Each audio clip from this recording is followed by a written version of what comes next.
bienvenue dans cette nouvelle émission dédiée à nos chevaliers d'écailles et de vinyle. Voilà, j'en profite pour faire cette émission spéciale et comme vous avez pu le constater, je ne suis pas seul, je suis très bien accompagné pour cette émission avec tout d'abord Prof et Geek. Comment vas-tu ? Bonjour tout le monde. Bah, écoute, ça va très très bien. Je te remercie pour l'invitation pour parler des tortues, un de mes comics préférés. Ça me fait plaisir. En plus, comme je l'avais dit juste avant, je sais que tu es un grand fan, donc je voyais personne d'autre à inviter, si ce n'est Comics Noob, qui est avec nous également, qui a sorti son plus beau t-shirt. Ah oui, le thème du jour. Hein. Salut tout le monde, j'espère que ça va. Alors, cette émission, comment on va la faire ? C'est très simple. On va déjà discuter très simplement de ce que sont les tortues pour nous, qu'est-ce qu'elles représentent dans tout l'univers pop, culture, etc. Et puis après, on va profiter de la sortie en intégrale des tortues cet été pour détailler, résumer les différents épisodes qu'elles composent et donner notre avis, interagir sur ce qu'on a vu, ce qu'on a ressenti et comment on trouve cette intégrale. Si vous êtes d'accord, je vais commencer par toi, Prof Geek. Alors, les tortues, qu'est-ce que c'est pour toi ? Comment tu les as découvertes ? D'où te vient cette passion ? Écoute, les tortues, pour moi, c'est arrivé avec le dessin animé des années 80. Je vais pas faire très très original. Ça passait à la télé où il y avait le générique qui claquait. Franchement, pour l'époque, c'était juste génialissime. Hein. J'ai encore la musique en tête. C'était topissime. Et petit à petit, en fait, après, j'ai découvert les 3 films qui étaient sortis à l'époque au cinéma, puis après en cassette. Alors moi, je les ai pas vus au cinéma. Et petit à petit, en fait, j'ai fait la connexion. Et les tortues, je les ai toujours vus quelques passages. Je savais qu'il y a eu d'autres dessins animés que j'ai pas vus. J'ai vu par contre les films de Michael Bay. Et après, en fait, je suis arrivé sur le comics un peu par hasard, puisque en fait, c'est mon pote Puppet Comics qui m'en a parlé en me disant tu devrais te lancer, tout ça. Je suis ouais, mais attends, c'est compliqué. Ils avaient sorti déjà pas mal de tomes. Et en fait, j'ai profité de la réimpression du tome 0 pour me lancer. D'accord. Et après, je les ai tous achetés. Quoi. Et après, c'était parti. Donc, au début, tu savais pas du tout que c'était des persos de comics, en fait. Alors, si, j'avais appris que c'était des persos de comics, mais alors moi, le comics, je m'y intéressais pas du tout à l'époque, puisque moi, mes premières lectures, c'est plus du manga. Et même s'il y a eu un manga sur les tortues, il est resté qu'au Japon, donc il n'est pas sorti en France, donc je savais pas. Et alors moi, j'ai pas lu les premiers tomes de Kevin Eastman, etc. Donc j'achète les classiques, mais j'attends les 6 pour tout lire d'un coup. Mais voilà, c'est vrai que à la base, pour moi, c'était un dessin animé plus des jouets, puisque moi j'ai eu des jouets aussi, les tortues, Shredder, j'avais le dirigeable, le gros dirigeable, je l'avais. Ah ouais. Voilà.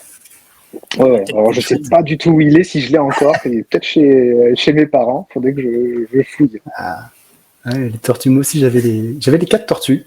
J'ai pas beaucoup de figurines des Tortues Ninja, mais j'avais les 4. J'avais également Usagi Yojimbo et le crocodile dont j'ai oublié le nom. Et Baxter aussi. C'était la belle époque. Et toi, Comics Noob, les tortues, est-ce que c'est un peu un parcours un peu similaire ? Parce que je pense qu'on est tous à peu près. Peut-être que tu es un peu plus jeune quand même, Prof Geek.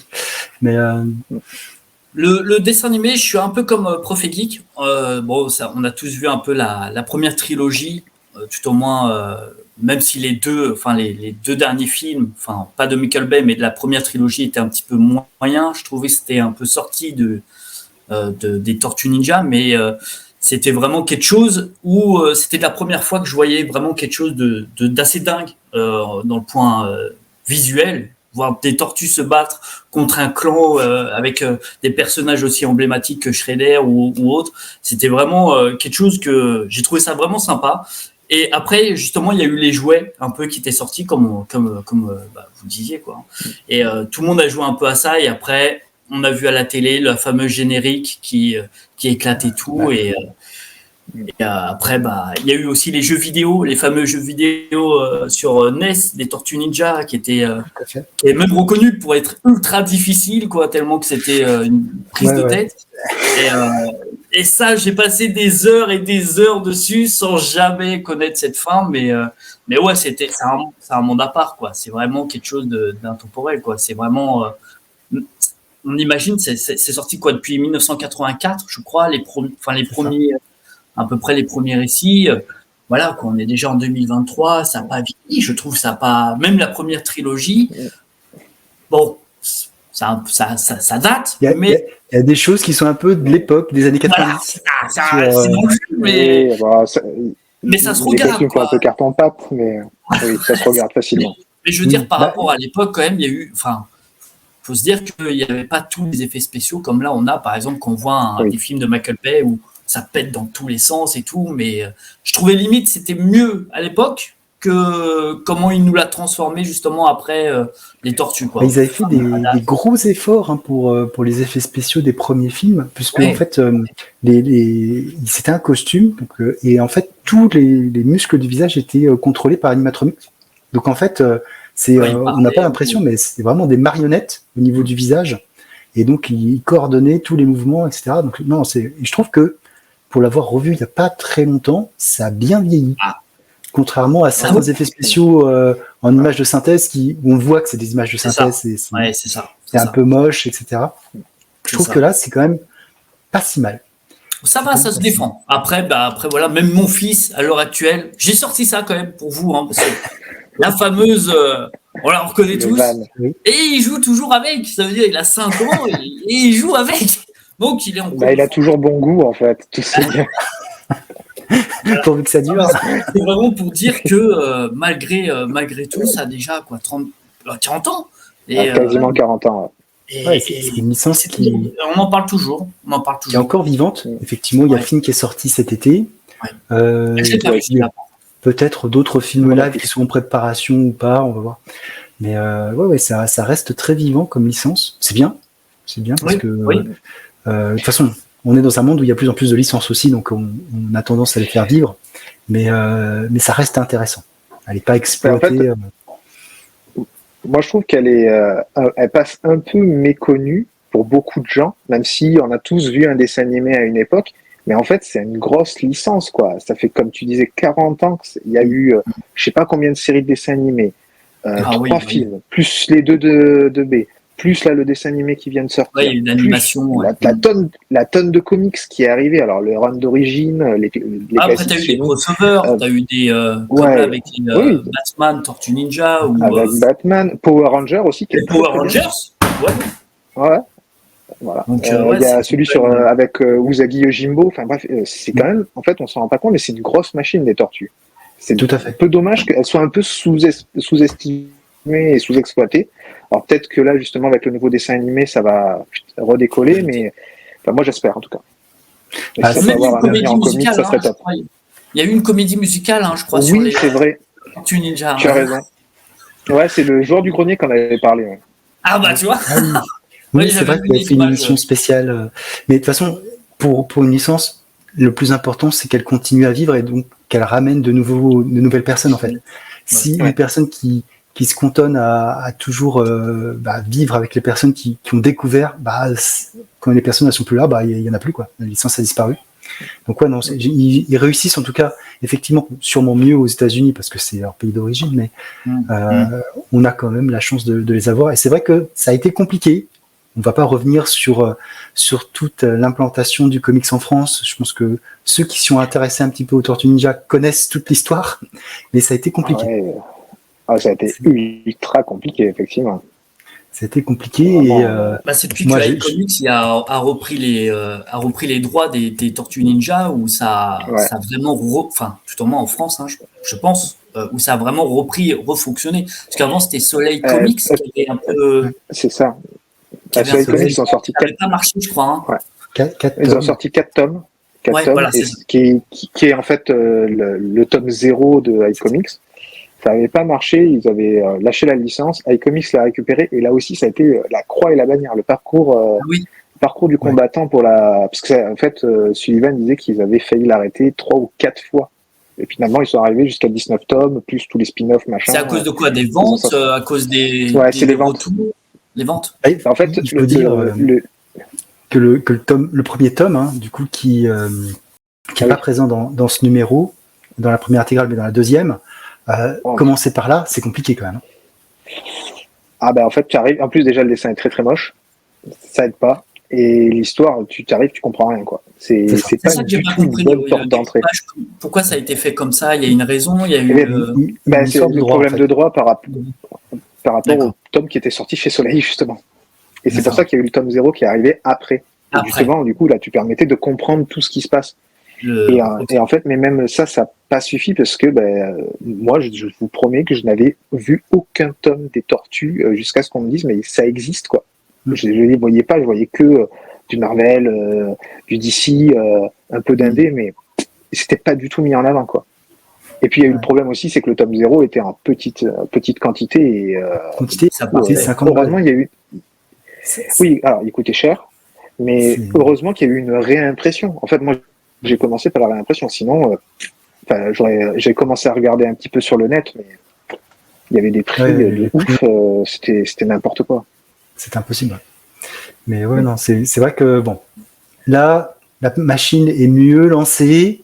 Ça a l'air de fonctionner. A priori, les chiffres de vente sont bons pour la première intégrale. J'espère que ça va suivre sur. Comme je disais, cette première intégrale, alors même moi qui n'étais pas, j'ai pas du tout lu les précédents, chercher les tomes et tout. En fait, j'étais tellement perdu quand je regardais certaines vidéos de toi ou Prof Geek ou même de Visi, je crois, à un moment qu'il en avait fait un, Visi Gaming, à un moment, à une époque où il faisait un peu une vidéo dessus. J'étais complètement perdu, je savais même pas par où commencer et j'ai vu à un moment une sorte de hype tomber sur Instagram et tout par rapport justement à l'intégrale de cette première intégrale et j'ai dit vas-y, on va sauter dedans et c'est vrai que la façon dont c'est découpé, on comprend mieux l'histoire, on est un peu plus dans le truc, quoi. On arrive mieux à suivre, c'est plus facile pour un nouveau lecteur comme moi sur les Tortues Ninja. Il y a l'effet numéro 1, qu'on le veuille ou non, un numéro 1. Ça tire forcément plus qu'un tome 15 ou même 10. Ouais, parce qu'à l'époque, il fallait commencer par le numéro 9, c'est ça, si j'ai bien le tome 9 pour réussir un peu à rentrer dans l'univers des tortues, c'est ça un peu? Non, moi ce que j'avais entendu, c'est qu'il fallait passer le tome 1 et le tome 2 dans l'ancienne édition et qu'après l'histoire commençait véritablement. À partir du tome 3-4. Je crois que tu peux commencer avec le 2 ou l'histoire. Déjà, en plus, tu avais l'histoire secrète du clan foot à mettre à un endroit. C'était compliqué, mais il fallait surtout pas commencer par le tome 1. On en avait parlé avec un G. Pour moi, c'était impossible de ne pas commencer par le tome 0, parce que sinon, on arrive perdu. Directement dans l'action. Il y a plein de personnages qu'on ne connaît pas, qui ne sont vraiment pas dans le lore du Tortue Ninja tel qu'on a pu le connaître à l'époque. Parce qu'il faut dire aussi que j'ai souvent vu ça, mais que cette version des Tortues Ninja était l'ultime version, c'est-à-dire que tout ce qui a été fait auparavant a été concentré, mûri pour donner la meilleure histoire possible. Et c'est vrai que on n'est plus sur 3 ou 4 personnages, il y a beaucoup de personnages qui ont tous un rôle. Et c'est vrai que quand on tombe sur le premier tome, on comprend rien. C'est vrai que c'est très compliqué. Tu comprends pas qui arrive, pourquoi ils sont là. Puis en fait, t'as des repères, les 4 tortues, t'as Spinder, t'as April, t'as Shredder, mais t'as plein de gens. T'as Hold Up, tu sais pas qui c'est. Les neutrinos qui arrivent, tu fais qu'est-ce que c'est? T'as Krang qui est là, tu te dis tiens, on le voit, mais on le voit pas trop parce que c'est un peu particulier dans ces premières apparitions là. Donc et pareil, Baxter Stockman. Là, il est noir. Dans le dessin animé, c'était un petit rouquin, tu vois. Donc déjà, moi, en fait, c'est le même perso.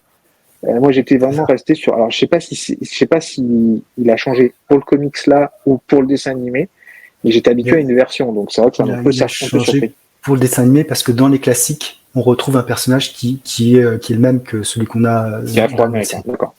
Voilà. D'accord. Donc, mais ouais, en tout cas, moi.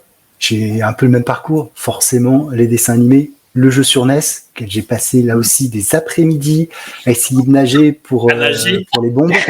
Ah oui, c'était impossible. Le barrage. Après, je perdais toujours au 3e niveau. Je n'ai jamais allé au-delà du 3e niveau. Jamais réussi. Mais et puis, j'avais vu les films moi, quand j'étais enfant au cinéma, notamment le 2e. Je suis sûr d'avoir vu le 2 au cinéma. Le 3, par contre, je l'ai pas vu je l'ai vu récemment. Et puis après, je suis allé voir les films de Michael Bay, etc. J'avais connaissance de ce comics, mais j'étais pas trop intéressé. Je ressentais pas le besoin de m'y intéresser. Et en fait, moi, je suis pas rentré par la série dont on va parler, mais par la série des classiques. Moi, je suis entré sur les classiques, qui est la première série, donc en noir et blanc, qui part d'une blague, hein, faut dire ce qui est. C'est nos deux amis, Kevin Eastman et Peter Laird. En fait, ils ont fait une blague avec une tortue qui faisait des arts martiaux. Et partant d'un dessin, c'est devenu un numéro complètement underground qu'ils ont sorti comme ça pour le fun, qui s'est arraché et c'était parti. Et donc moi, j'ai commencé par les classiques. Et puis en lisant au fur et à mesure les classiques, je me suis de plus en plus intéressé à tout ce lore des Tortues Ninja qui était beaucoup plus développé que par le dessin animé. Et je suis passé à la version actuelle. Version qui est sortie, il me semble de mémoire, en 2011. Il y a un peu plus de 10 ans. Comment ça ? Mais qui continue en fait. Oui, qui ne s'est pas arrêté, tout à fait. Continue. Ouais, puisque d'ailleurs, pour iComics, ils viennent de sortir TMNT Reborn, qui est le passage du 100e épisode pour Sophie Campbell, puisque je vérifie le nom du auteur. Oui, c'est ça. C'est bien Sophie Campbell, c'est Tom Watts et et voilà. Ouais, c'est ça, c'est Watts qui a lâché au tome 100. Et justement, Sophie Campbell vient d'arrêter aux États-Unis. Elle vient de s'arrêter au numéro 150. C'est ça. Donc je ne sais pas si ça va continuer. Ça m'étonnerait qu'IDW lâche l'affaire. Oui. Donc on va voir. Surtout que IDW a perdu pas mal de grosses licences, puisqu'ils ont perdu Transformers, G.I. Joe. Ah oui, d'accord. Qui ont été repris par le studio de Kirkman, avec un premier numéro dessiné et scénarisé de Transformers par Daniel Warren Johnson. Donc, oui. Donc voilà. Donc il y a de grandes chances que ça sorte chez Delcourt l'année prochaine, parce qu'ils ont les droits et que globalement, c'est quand même assez efficace. Warren Johnson, il faut dire ce qu'il y a. Sans spoiler, il y a du German Suplex. mais ouais. Donc ouais, non, c'était. Mais en tout cas, ouais, on ne peut que se féliciter de cette sortie de cette intégrale pour relancer la machine et convaincre encore plus de personnes pour cette série qui, très sincèrement, vaut le coup. Oui. Et on va en parler un peu plus en détail pour vous expliquer un peu, parce que alors attention, petit warning, l'émission est full spoiler, on va pas se limiter, on va raconter ce qui se passe, on va interagir, dire ce qu'on a pensé, ce qu'on trouve de certains twists scénaristiques. Donc voilà, ceux qui n'ont pas lu les Tortues Ninja, allez le lire, allez l'acheter, allez le lire. Les autres, on reste avec vous, vous restez avec nous et on verra dans les commentaires ce que vous avez trouvé.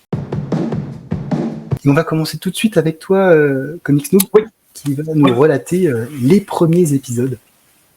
Alors, sur les 5 premiers, déjà pour moi, le premier chapitre, enfin le premier chapitre, pour moi, c'est vraiment le fil conducteur, on va dire, de cette intégrale. Ça veut dire, en fait, pour débuter en fait cette histoire, on retrouve les personnages vraiment, les tortues, les fameuses tortues emblématiques qu'on connaît tous, sauf qu'on va en voir justement que 3, dont Splinter.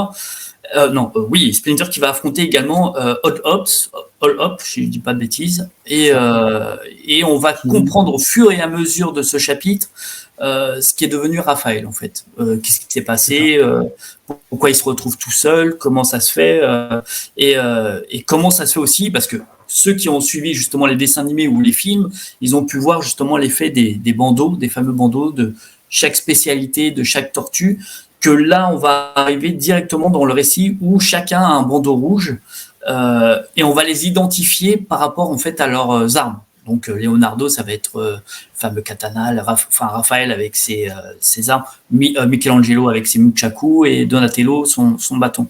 Au début, on a juste vraiment cette image-là avec ces fameuses armes et on va comprendre au fil de l'histoire en fait ce qui s'est passé par rapport à Raphaël et comment ils ont été mutés et pourquoi et pour qui justement fil de. C'est l'histoire en fait, contrairement à certaines, on commence pas par les origines des tortues, on commence vraiment par un affrontement. On est directement mis dans l'action avec des pages qui sont des doubles pages qui sont absolument superbes. Elles sont magnifiques, ouais. Ouais, c'est Très la voie, une belle planche et enfin voilà, c'est vraiment même les combats ils sont c'est rythmé, on s'ennuie pas, c'est pas du battre pour battre, il y a vraiment toute une histoire derrière et au fil du temps on va découvrir un personnage aussi emblématique dans les Tortues Ninja. On va avoir justement O'Neill qui est cette fois pas journaliste mais justement qui travaille en tant qu'étudiante, si je dis pas de bêtises, dans un laboratoire. C'est ça. Stagiaire, stagiaire, merci. Où justement, on va voir qu'elle est là pour des expériences justement sur un rat et 4 tortues, tout au moins sur les premières planches qu'on peut voir, et qui a commandité tout ça en fait. Et là, on va voir une légère première, personnage qui est de Krang, mais sans le voir, sans l'identifier, quoi. On va voir juste un bras où il va passer une sorte de commande justement au chef du labo pour justement sur le mutagène et l'exo-armure. Donc on voit un peu ce qui se. En fait, c'est un premier épisode qui est super riche. En fait, il se passe beaucoup de choses. D'informations. Les origines des tortues qu'on ne connaît pas vraiment. Alors, certes, c'est un peu comme Batman ou Spider-Man, c'est-à-dire que on sait comment c'est arrivé. Et on attend que ça soit expliqué. On sait un peu tous, je pense que les tortues, elles ont baigné dans un produit, mais on attend cette image où elles ont baigné dans le produit, ce qui se passe, et ça arrive pas tout de suite. Ça arrive plus tard. Et on a cette confrontation avec Old Hob, effectivement, qui est ce chat mutant, qui en veut aux tortues, on sait pas pourquoi au début. On voit qu'il est marqué, il a marqué d'un œil, on ne sait pas encore trop, on n'arrive pas trop à savoir ce qui se passe. On voit que Laura, justement, le chat se connaissent. Donc Splinter et Hobbs, ils se connaissent et on va voir qu'il y a une sorte de confrontation entre les deux, quoi. Et ça s'arrête un peu dans cette image-là où on va se retrouver après dans ce fameux chapitre 2 où je dirais que c'est un peu le type la différence. Ça veut dire la différence entre un être vivant, nous, quoi, en tant qu'homme, et justement les Tortues Ninja où on se dit malgré la différence, une personne qui peut être différente de nous peut aussi nous apporter du bien et nous aider. Comme là, on a pu voir sur les premières pages du chapitre 2, on voit Raphaël justement aider un autre personnage aussi emblématique dans les Tortues, Casey Jones, si je dis pas de bêtises, qui va aider justement, qui va prendre sa défense face à son père qui est justement alcoolique et qui est prêt à le tabasser. Et violent. Voilà. C'est ça, alcoolique et violent. Et là aussi, par rapport au film ou par rapport aux séries, on a 2 personnages emblématiques, comme tu l'as dit, April O'Neil et Casey Jones, qui sont des jeunes des jeunes adultes en fait. Des ados. Des ados, des ados, ils sont à la fac, quoi. Ouais, ils sortent du lycée, quoi. Ils ont 18 ans, ils sont des jeunes pleins d'avenir et en fait, moi ça m'a un peu surpris de voir April qui n'était pas journaliste. Oui, moi aussi. Tout à l'heure. J'ai trouvé ça bizarre. Tiens, ils ont complètement changé et ça dure un long moment en tout cas et on voit qu'elle prend une autre voie. Par contre, Casey, il colle un peu à l'image que moi j'avais dans le film. Je crois qu'il apparaît dans le 2e, si je ne me trompe pas, dans le deuxième film. Dans le premier aussi. Il est dans le premier ? Ah oui, je ne m'en rappelle plus, j'avoue. Qui est un bagarreur, tu te demandes de quoi il vit parce que en fait tu le vois tout le temps avec son masque et son équipement de hockey qui arrive pour tabasser. Et en fait, tu te dis pas, mais tu te dis, il ne vit que la nuit, ce type-là. Et là, en fait, on voit que ce gamin est paumé.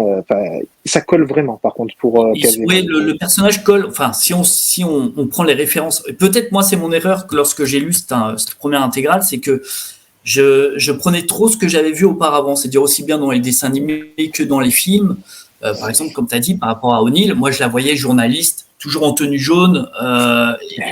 Et là, j'avais une autre personne devant moi. Je me dis, je comprends pas très bien, enfin, pas que je comprends pas, mais ok, ça colle pas à l'image que tu t'en faisais, quoi. C'est ça, pareil pour les tortues, je me dis, pourquoi ils ont tous le bandeau rouge, je n'arrive pas, enfin, j'étais un peu perdu au début, et après, au long de l'histoire, on va découvrir un peu plus, quoi, mais c'est vrai que les premiers chapitres étaient un peu difficiles, d'où le 2e chapitre où on va voir justement un sorte de flashback où Splinter va un peu plus nous montrer ce qui s'est vraiment passé justement avec Hobbs, je crois, où il y a eu l'effet du combat entre les deux, où il a eu justement Raphaël, où il a essayé de le défendre par rapport à lui, et qu'il a pu sauver en gros que 3 tortues sur 4. Et aussi l'apparition de Ninja. l'apparition Exact. des ninjas. Le fameux clan, ça on le saura après, puisque ça n'a pas été dit tout de suite dans les premières pages, mais le clan Foot qui va justement faire sa première apparition dans ce chapitre, mais sans savoir vraiment ce qu'ils veulent et pourquoi ils sont là, quoi. En grosso modo, c'est les premières pages.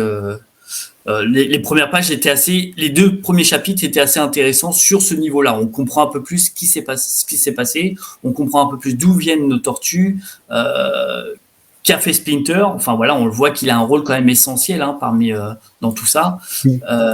Et on peut voir justement les méchants aussi qui sont derrière, comme Krang qui a fait une commande justement, et on voit un peu le scénario qui est en train de se baser et se construire tout au long après des chapitres.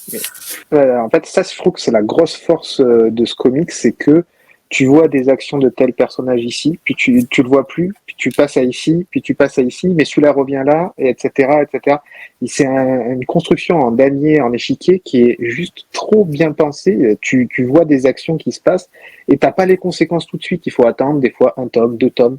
Et j'ai trouvé, moi, ça, c'était vraiment très, très fort. Et en plus, ça participe à dynamiser.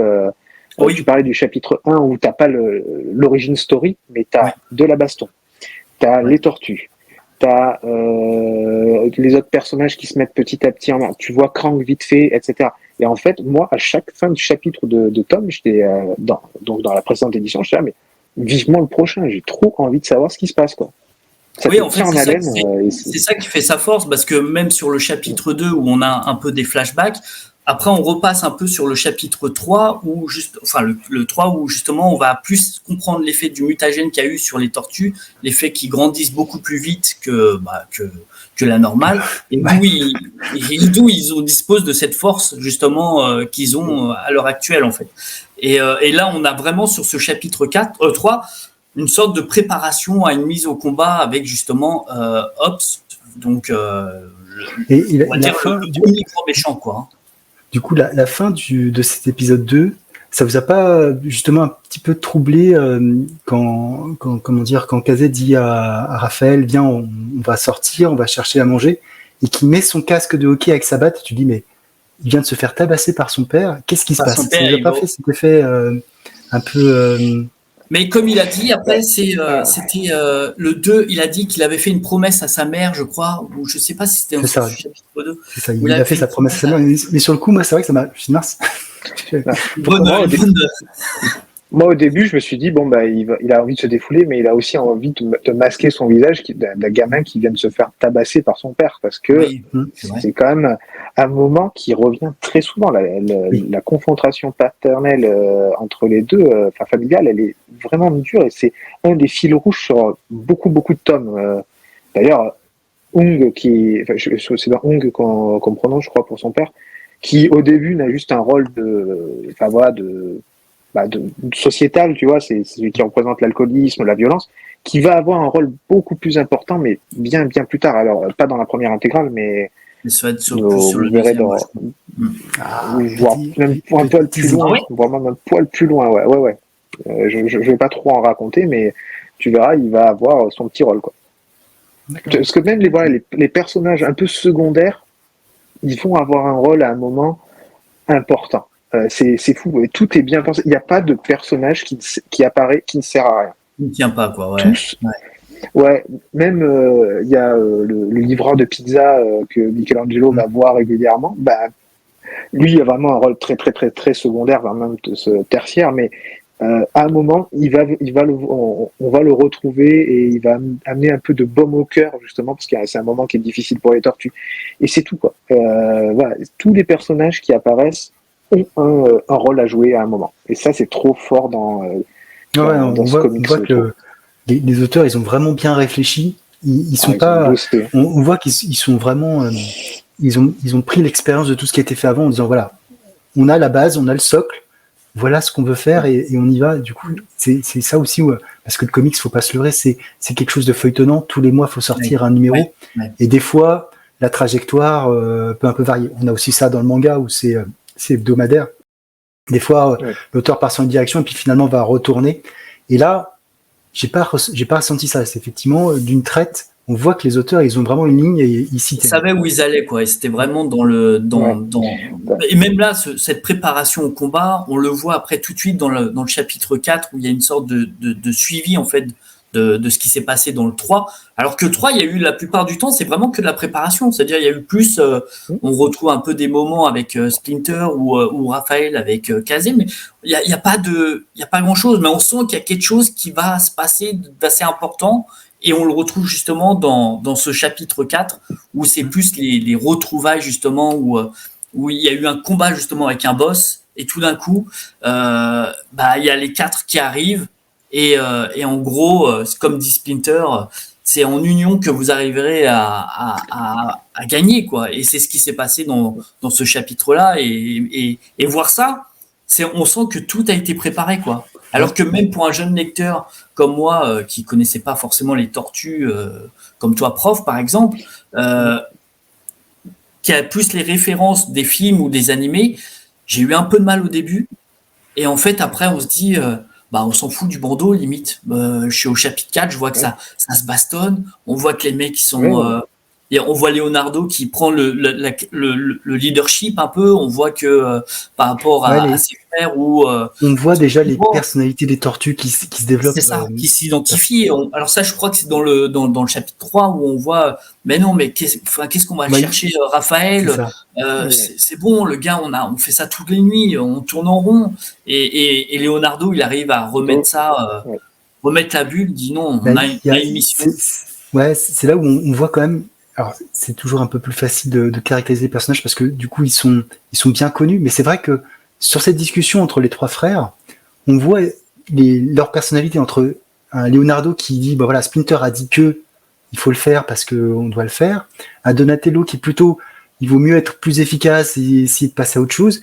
Et Michelangelo qui est toujours dans l'empathie en disant de rassembler tout le monde, quoi. C'est ça. On voit déjà les personnalités, les tortues. C'est ça.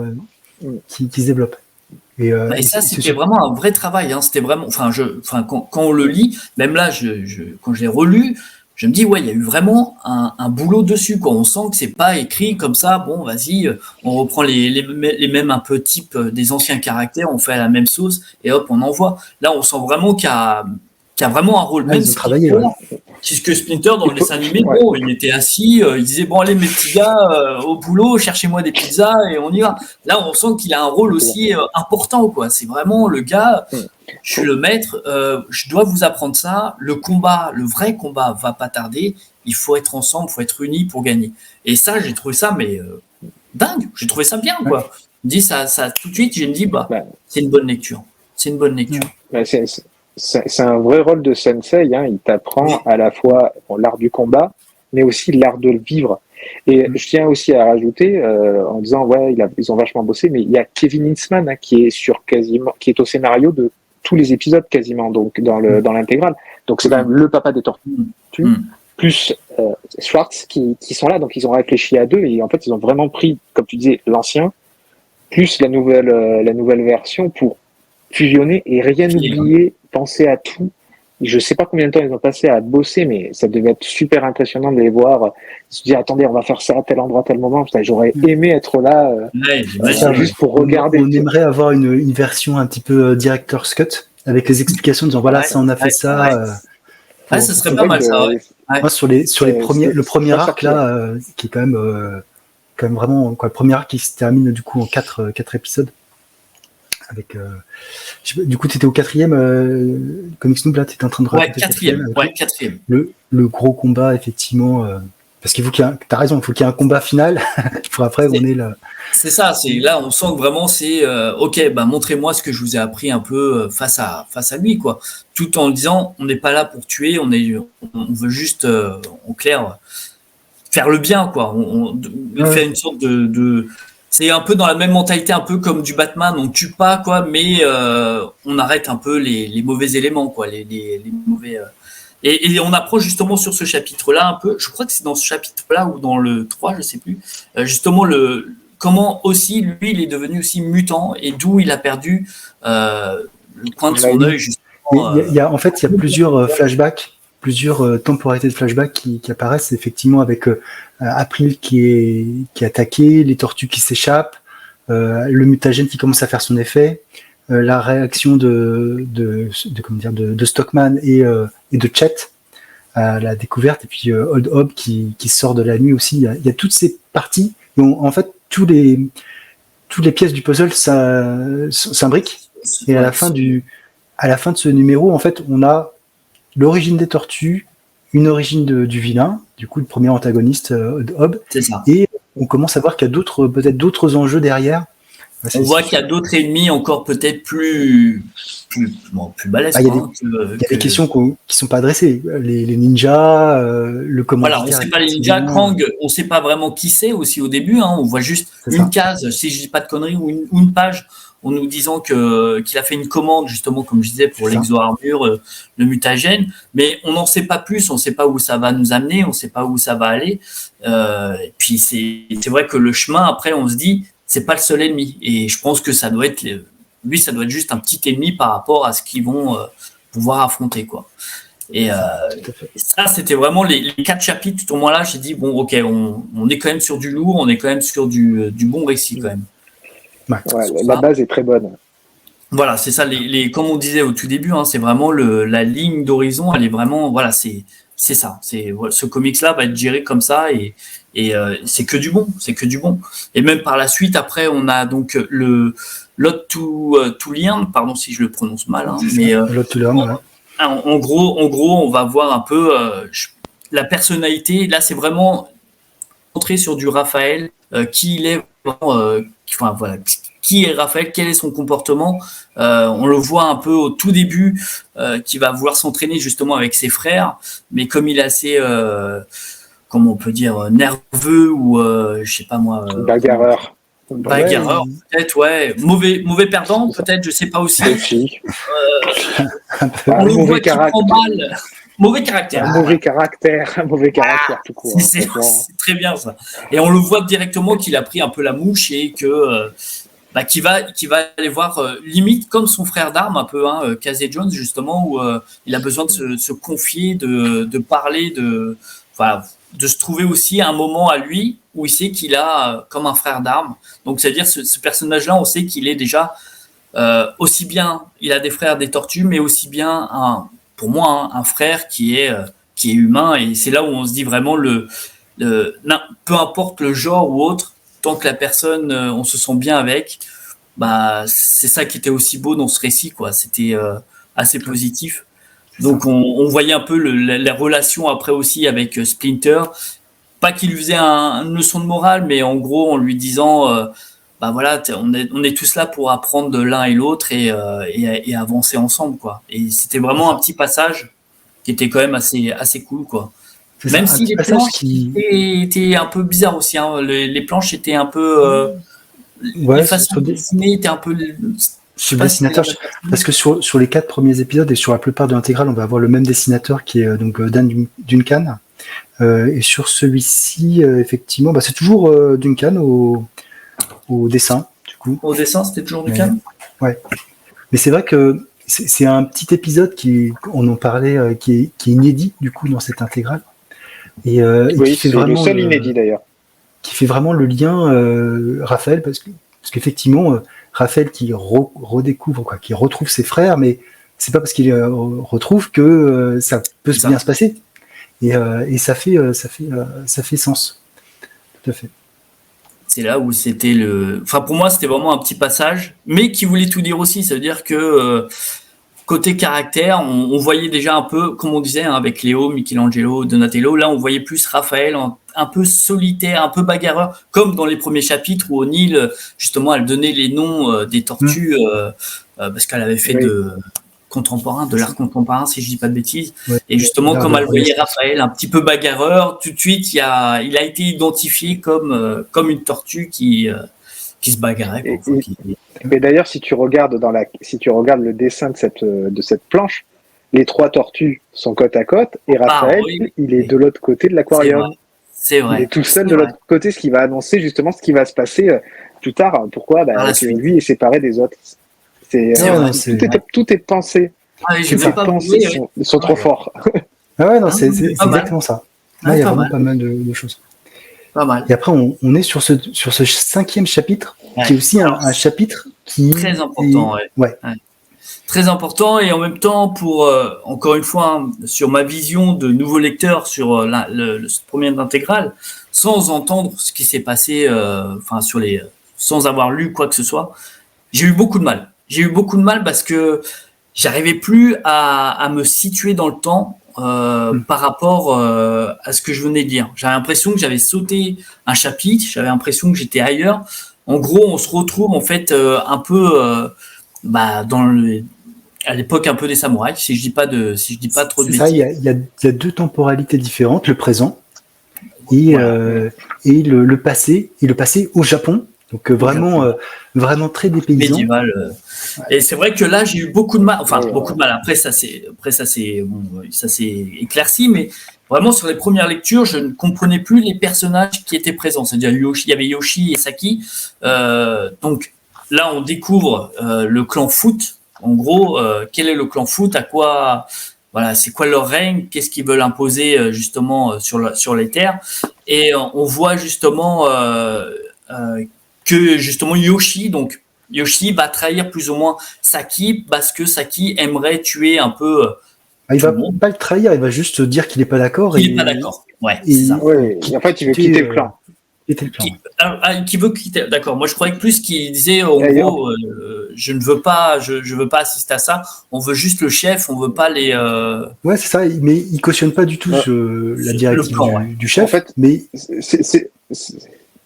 c'est le mode de fonctionnement qu'il ne supporte pas en fait, parce que il y avait l'ancien maître du clan qui avait une voix et Saki va dans un autre sens, et du coup pour Hamato Yoshi c'est le déshonneur total, et il dit non mais on est des Japonais, l'honneur ça se passe avant tout.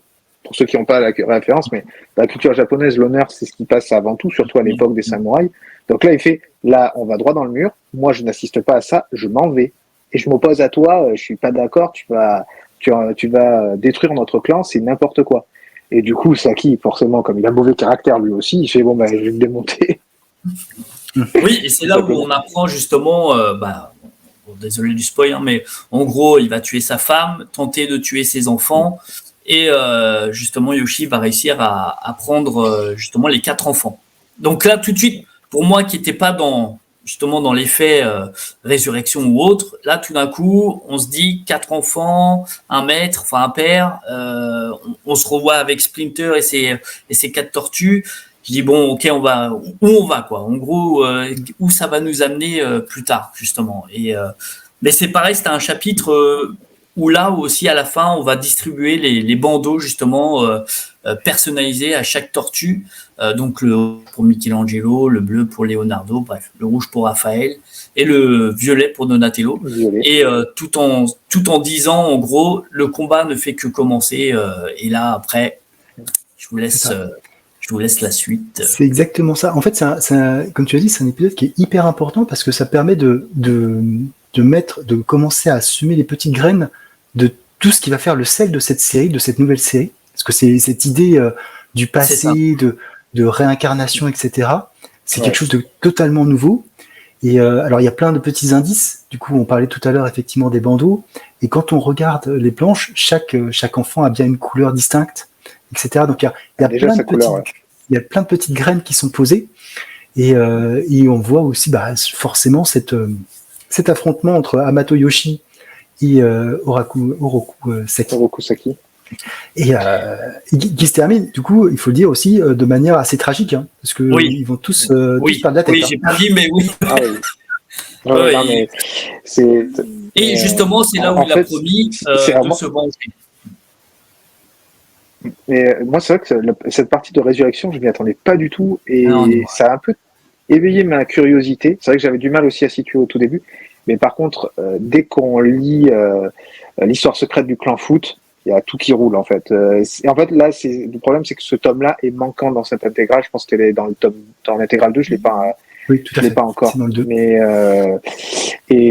en fait, dès que tu lis ça, toute la partie résurrection, toute la partie Japon médiéval, tu te dis mais en fait oui, ça colle trop bien. Il faut absolument lire ça très vite. C'est ça. Mais ouais, ça met des petites graines, etc. Et c'est vraiment très efficace. Très, très efficace. Et puis, bon, comme tu l'as dit, on termine. C'est pour ça que je suis un peu surpris, c'est ce que je vous disais tout à l'heure. En fait, normalement, les arcs, ils fonctionnent par 4. Donc là, c'est le début d'un premier arc. Oui. Mais en fait, pour moi, c'est une très bonne conclusion. Voilà, les tortues sont retrouvées. Ils ont tous leurs bandeaux, toutes leurs armes. Et on se prépare pour la suite. Et on se prépare. Donc, ça fait un peu penser comme au début du premier chapitre. On a un nouvel ère qui va arriver, quoi. C'est ça. Et après, c'est moi qui vais enchaîner, et j'enchaîne avec. C'est aussi tout le principe de cette intégrale, c'est qu'on enchaîne après avec des micro-séries, et dont la micro-série sur Raphaël. Les auteurs changent pour ces micro-séries. Elles sont toutes par le même scénariste. En tout cas pour les parties Tortue. C'est un scénariste qui s'appelle, j'ai noté, Brian Lynch, et on a plusieurs dessinateurs qui interviennent à chacun des épisodes, et le premier, ça va être Franco Uru, je sais pas comment on le prononce, qui va nous raconter cette histoire de Raphaël. Alors, comme tu l'as dit, Raphaël, il a ses frères, mais il a son meilleur pote, super pote, frère adoptif, je sais pas comment on peut le Casey Jones. Ouais, et en fait, frère d'armes marche bien. Hein. Frère Adam, oui, tout à fait. Tu avais sorti ça tout à l'heure comme film, c'est exactement ça. Et donc, ils se retrouvent une fois par semaine pour faire une patrouille. Un petit peu comme tout bon vigilante à New York, qui sortent pour défendre la ville, arrêter les voleurs, etc. Et au cours d'une de ces patrouilles, on voit qu'ils sont pas tout à fait sur la même longueur d'onde. Ils ont beau être super potes, mais Kazé, il a besoin de dire quelque chose, et Raphaël, il a besoin de se défendre. Ils sont pas du tout dans le même état d'esprit, et à un moment donné, ils entendent des bruits, etc. Et ils voient que quelqu'un est poursuivi. Et cette personne qui est poursuivie, c'est également un mutant. Un mutant, alors l'espèce, moi au début j'avais du mal à distinguer ce qu'était l'espèce. Il s'agit d'un renard, un renard des neiges, et qui est poursuivi par deux loupards. Deux loupards, quand on regarde bien, qui nous rappellent quelqu'un aussi. Tu le disais tout à l'heure, Prof Geek, tous les personnages ont leur importance, et on voit bien au final ce qu'ils vont devenir.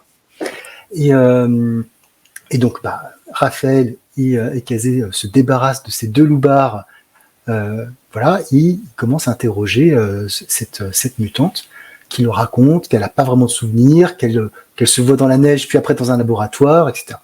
Raphaël, lui, pense tout de suite à il faut que je la ramène auprès du maître, il saura l'aider, etc. Donc il va pour l'amener, il lui montre comme les yeux, parce qu'il se dit il faut quand même pas qu'on sache exactement où est notre QG. Mais en route, il a un doute. Son instinct lui dit qu'il y a quelque chose qui tourne pas. Et il va lâcher donc ce personnage qui s'appelle Alopex du haut d'un immeuble, et celle-ci se rattrape sans aucun souci. Et donc son intuition était la bonne, c'était bien un piège. Et donc ils ont un ennemi qui leur en veut, qui a aussi des mutants de son côté. Donc il y a un petit combat qui se fait assez rapidement, et puis après il se sépare. Raphaël raconte tout ça à Splinter et à ses frères. Il comprend que le monde là aussi a changé. On en parlait tout juste avant de chapitre en disant voilà, on est content, c'est la fête, mais le pire reste à venir. Et là ça commence, il y a déjà d'autres ennemis qui arrivent, qui leur en veulent, et donc ils savent pas exactement ce qu'il en est, pourquoi, et donc ils sont un peu surpris. Et tout de suite Leonardo dit voilà, le plan c'est on sort plus tout seul, tu évites ce quartier, etc. Et là forcément, Raphaël va contredire les ordres, parce que c'est un peu son rôle, c'est le rebelle. C'est un rebelle. Il raconte à Kazé ce qui se passe. Voilà. Et on sent que là, le lien, il a compris qu'à la fois Raphaël qui a compris que Kazé pouvait avoir envie de parler, que lui aussi avait pouvoir envie de parler. Donc là aussi, la progression entre les deux personnages a évolué, et c'est intéressant. Et surtout, on a ce personnage, ce nouveau personnage qui arrive, et ça se termine avec Alopex et ses deux voyous qui parlent, et deux voyous qui disent c'est parce que t'es un mutant que tu nous as battus, nous aussi on va avoir des pouvoirs, etc. Et un ninja apparaît, un ninja dont l'ombre se dessine avec la silhouette de Shredder, et qui dit quand le maître l'aura décidé. Et donc là, on a déjà le teasing de de certaines choses qui vont arriver. Et ça, voilà, j'ai hâte de les voir maintenant en action, ce qui va se passer, comment ils vont pouvoir avoir ces pouvoirs.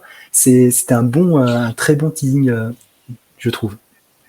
Je sais pas ce que vous en avez pensé, vous, du coup. C'était vraiment, ça c'était pareil, c'était vraiment l'un des chapitres qui a justement nous montrer les prochains boss, hein. Concrètement, les prochains, même ceux qui ont vu, encore une fois, les animés, on a pu identifier déjà les 2 voyous à quoi, plus tard, à quoi ils destinent.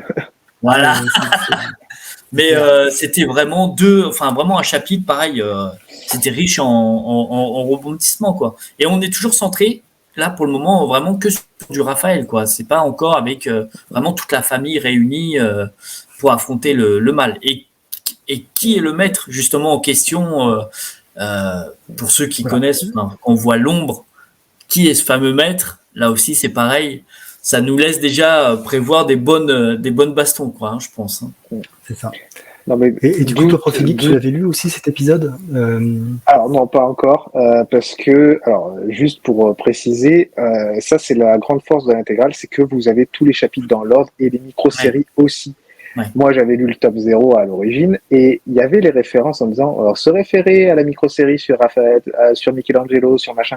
Sauf que on les avait pas sous la main puisque les micro-séries, les 4 tortues étaient sorties, mais il y en avait un dans un festival, un à la Fnac, etc. Donc en fait, moi quand j'ai commencé, il était plus du tout disponible et tout le monde tannait. Ouais, ah ouais. Et puis c'était vendu à prix d'or. Hein. Quand tu voyais une micro-série, ça a coûté les yeux de la tête pour un truc qui avait été donné. Hein. Il y en a. Sachant que la micro-série, c'est un épisode classique, hein, ça fait une vingtaine de pages. Pour situer aussi. Hein. Ah oui, c'est un tout petit truc. Et par contre, il y en a vraiment certains, il faut vraiment les lire parce que ça s'intègre vraiment dans l'histoire. Et ça avait été, on avait tanné iComics à l'époque pour qu'ils les sortent. Ils avaient dit ouais, on va les faire. Il faudra faire une souscription. Vous allez voir votre libraire, il vous enregistrera. Comme ça, on aura le nombre de personnes qui voudront l'exemplaire et on fera un tirage ciblé. Édité et ciblé, puis finalement ils n'avaient pas eu le droit, Nickelodeon s'y était opposé, etc. Donc finalement ils les ont sortis en tomes rigides. Donc il y a l'année dernière, il y a eu les vilains qui sont sortis, cette année sont sortis les héros. Moi je l'ai récupéré que le mois dernier, je l'ai toujours pas lu. Mais voilà, les héros se passent, mais au tout début quasiment des premières intégrales. Donc moi je suis trop loin. Maintenant j'ai même plus besoin de les lire en fait. Donc les intégrales sont très bien pour ça et celles sur les vilains aussi sont sympathiques et justement tu parlais d'Alopex, celui sur Alopex c'est très très bien. Même nos deux bourrins, honnêtement, les 2 bourrins dont on parle là, leur chapitre c'est n'importe quoi, mais pour moi c'est le meilleur chapitre de l'épisode vilain. C'est Nawak. Ils sont fadas. Donc, voilà, mais c'est vrai que tu vois, je me suis posé la question de sortir comme ça en un tome toutes les micro-séries, à la fois vilains, à la fois héros. Je me demande comment après tu raccroches les wagons, quoi. C'est dur, t'es content, c'est dur. Tu les as, mais alors en tout cas sur le tome 0, tu as à un moment un petit astérix qui te marque avec un petit encadré, voir micro-série machin. Donc tu sais que c'est à ce moment-là, mais t'as des micro-séries, tu ne sais pas du tout où les mettre. Les vilains, pardon, ce n'est marqué nulle part. Ah ben non. Tu sais pas. Tu sais pas du tout. Donc tu les lis, c'est hors contexte, puis elles ont aucun rapport les unes avec les autres. Donc en tout cas chez les vilains, donc tu lis ça et tu te dis ouais c'est plus ou moins bien. Il y en a qui sont pas bien. En plus, il y en a, c'est au niveau qualitatif, c'est pas terrible. Moi, j'en ai lu j'ai lu que celle des vilains et sur les 7 ou 8, j'en ai retenu que la moitié, on va dire ça comme ça pour être sympa, mais t'en as, elles sont pas oufissimes, hein, loin de là. Je sais que la deuxième intégrale contient la micro-série sur Krang et sur Baxter. D'accord. Krang, j'avais bien aimé, Baxter, j'ai pas aimé du tout. Déjà, rien que le dessin, on n'a pas aimé. En fait, je me permets de spoiler un petit peu. En fait, tu vois juste comment le type devient un mégalomane et en fait, tu vois que c'est comment dire. Comment il s'appelle là, le méchant de Superman, le chauve. C'est Lex Luthor, c'est ça. C'est exactement, c'est un copier-coller de Lex Luthor. Voilà, donc ça avait pour moi pas d'intérêt. Ça apporte rien, quoi. Ouais, tu découvres sa personnalité, mais bon, Oui, voilà. c'était clairement Bon, pour moi après, pour moi c'était la moins bonne histoire. la moins bonne, d'accord. Ah, c'est intéressant parce que on en reparlera quand on fera la deuxième intégrale pour voir si Y a pas de souci. quand tout le monde l'aura lu. Mais ouais, en tout cas, cette première micro-série de Raphaël est efficace et avec une histoire qui va dans le sens du lore, etc. On passe à la deuxième, du coup, qui est Michelangelo. Alors là, on change de dessinateur. Ah si ouais. je me trompe Ah là, pas. ça fait mal. Là, les planches font mal aux yeux, là. Là, ça fait mal. Ouais, Là, ça pique. t'en as Je beaucoup qui pense font que mal. Hein. j'ai dû même sauter des pages. Donc c'est toujours scénarisé par Brian Lynch, mais cette fois c'est dessiné par Andy Kuhn, qui a un style très particulier. Il fait... Ouais, je vois ça, c'est hideux. Non, mais j'ai l'impression d'être sur le tome 1, hein, le fameux tome 1 dont on Ouais, parlait c'est tout à ça, ouais, l'heure. je crois que c'est. Je me demande si c'est pas lui qui dessine ces épisodes. Ouais. Ça fait mal. Après, bon, moi le dessin, j'ai une tolérance assez forte.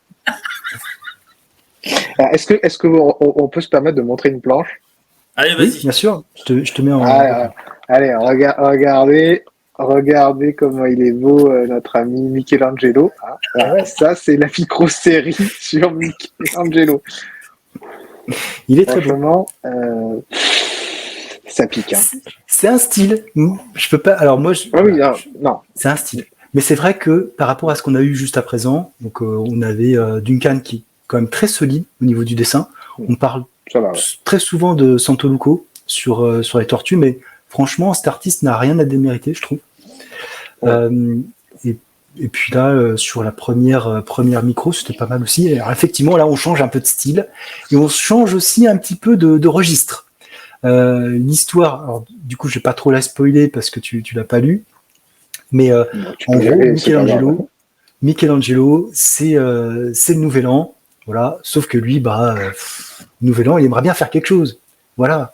Pas retourner voir ses frères pour rien faire, ça l'intéresse pas. Il préférerait faire autre chose, rentrer par exemple dans un musée où il y a une invitation privée, etc. Il constate qu'il y a un personnage, donc c'est une grosse soirée déguisée pour Nouvel An, et il constate qu'il y a une espèce de gars déguisé en dinosaure qui est dans les deux côtés. Alors il dit bon, ni une ni deux, il fait un petit coup derrière la nuque, il prend son bracelet et il s'auto-invite à la soirée. Sauf qu'en fait, ça se passe pas du tout comme prévu, parce que en fait, le fameux, je crois qu'il s'appelle Karl, qui l'assomme, il était attendu à l'intérieur, attendu par 3 autres personnes. Donc il donne un peu de change en disant il dit oui, tu devais te mettre en dinosaure. Il me dit oui, c'est une tortue, c'est pareil. Enfin bref. Et donc il se retrouve embrigadé dans un braquage. Voilà. Donc lui, il n'avait rien demandé, il se trouve embrigadé dans un braquage. Et c'est c'est l'expert en informatique pour retirer tout ce qui est alarme, etc. Donc il est un peu mal barré. Heureusement, il va suivre les enseignements de ses frères. Il y a trois enseignements où à chaque fois on a un petit flashback, donc Donatello qui parle d'ordinateur, etc. Un truc complètement imbitable. Voilà, Michelangelo écoute d'une oreille, t'as Leonardo qui ne fait que s'entraîner, et t'as Raphaël qui lui apprend à se battre et à trash talking les gens. Voilà. Donc il va utiliser ces trois enseignements pour démêler la situation. Donc il commence à trifouiller un petit peu l'ordinateur et puis il dit mais voilà, c'est pas possible, il y a un truc asynchrone qui s'est passé, le réacteur n'est pas bon, je peux rien faire, c'est le dernier modèle, voilà. Après il utilise les arts martiaux pour passer entre les rayons laser et arriver devant l'objet du braquage qui est une espèce de pierre verte luminescente. Il casse la vitre, c'est l'alarme, enfin bref, il va insulter le chef de la bande pour que celui-ci lui donne un coup de poing et se jette par la fenêtre, comme ça il s'évade, enfin bref. Comme ça tout est bien qui finit bien, les méchants n'ont pas récupéré le joyau et lui il l'a. Sauf que ça se passe pas tout à fait comme ça, forcément il y a un petit affrontement, il découvre qu'il y a un personnage qui travaille pour la police, enfin bref. Et au final, il va remettre le diamant, alors on sait pas trop, je pense que ça sera développé plutôt par la suite. Il va remettre le diamant à une personne qui travaille pour la police parce qu'elle a besoin de ce diamant pour intégrer un groupe très particulier. On ne sait pas exactement de quoi il s'agit. En tout cas, on reste comme ça sur ce doute. Et voilà. Et ça se termine comme ça. Donc c'est une histoire un peu légère, dont j'imagine que le développement va être un peu plus tard dans la série, mais qui reste, par rapport à Raphaël, pour le moment assez anecdotique. En tout cas, c'était mon point de vue. Je sais pas ce que tu en as pensé, toi, Comics Noob. Alors moi, T'as pleuré déjà, tes yeux ont saigné. J'ai eu du mal avec un peu certaines planches. Après, j'ai pas trouvé ça mauvais, quoi. J'ai trouvé ça assez. Mais je pense que on le saura un peu plus tard ce qui va vraiment se passer justement par rapport à cette action-là. Mais oui, après, ça m'a pas spécialement plus marqué que ça sur l'intégrale. J'ai juste vu que, encore une fois, on voit un peu les traits de caractère justement des personnages. J'ai l'impression que c'est vraiment pour montrer, tout au moins la personnalité. Voilà, exactement. Ouais, c'est ça. C'est tout à fait, effectivement. J'ai eu voilà.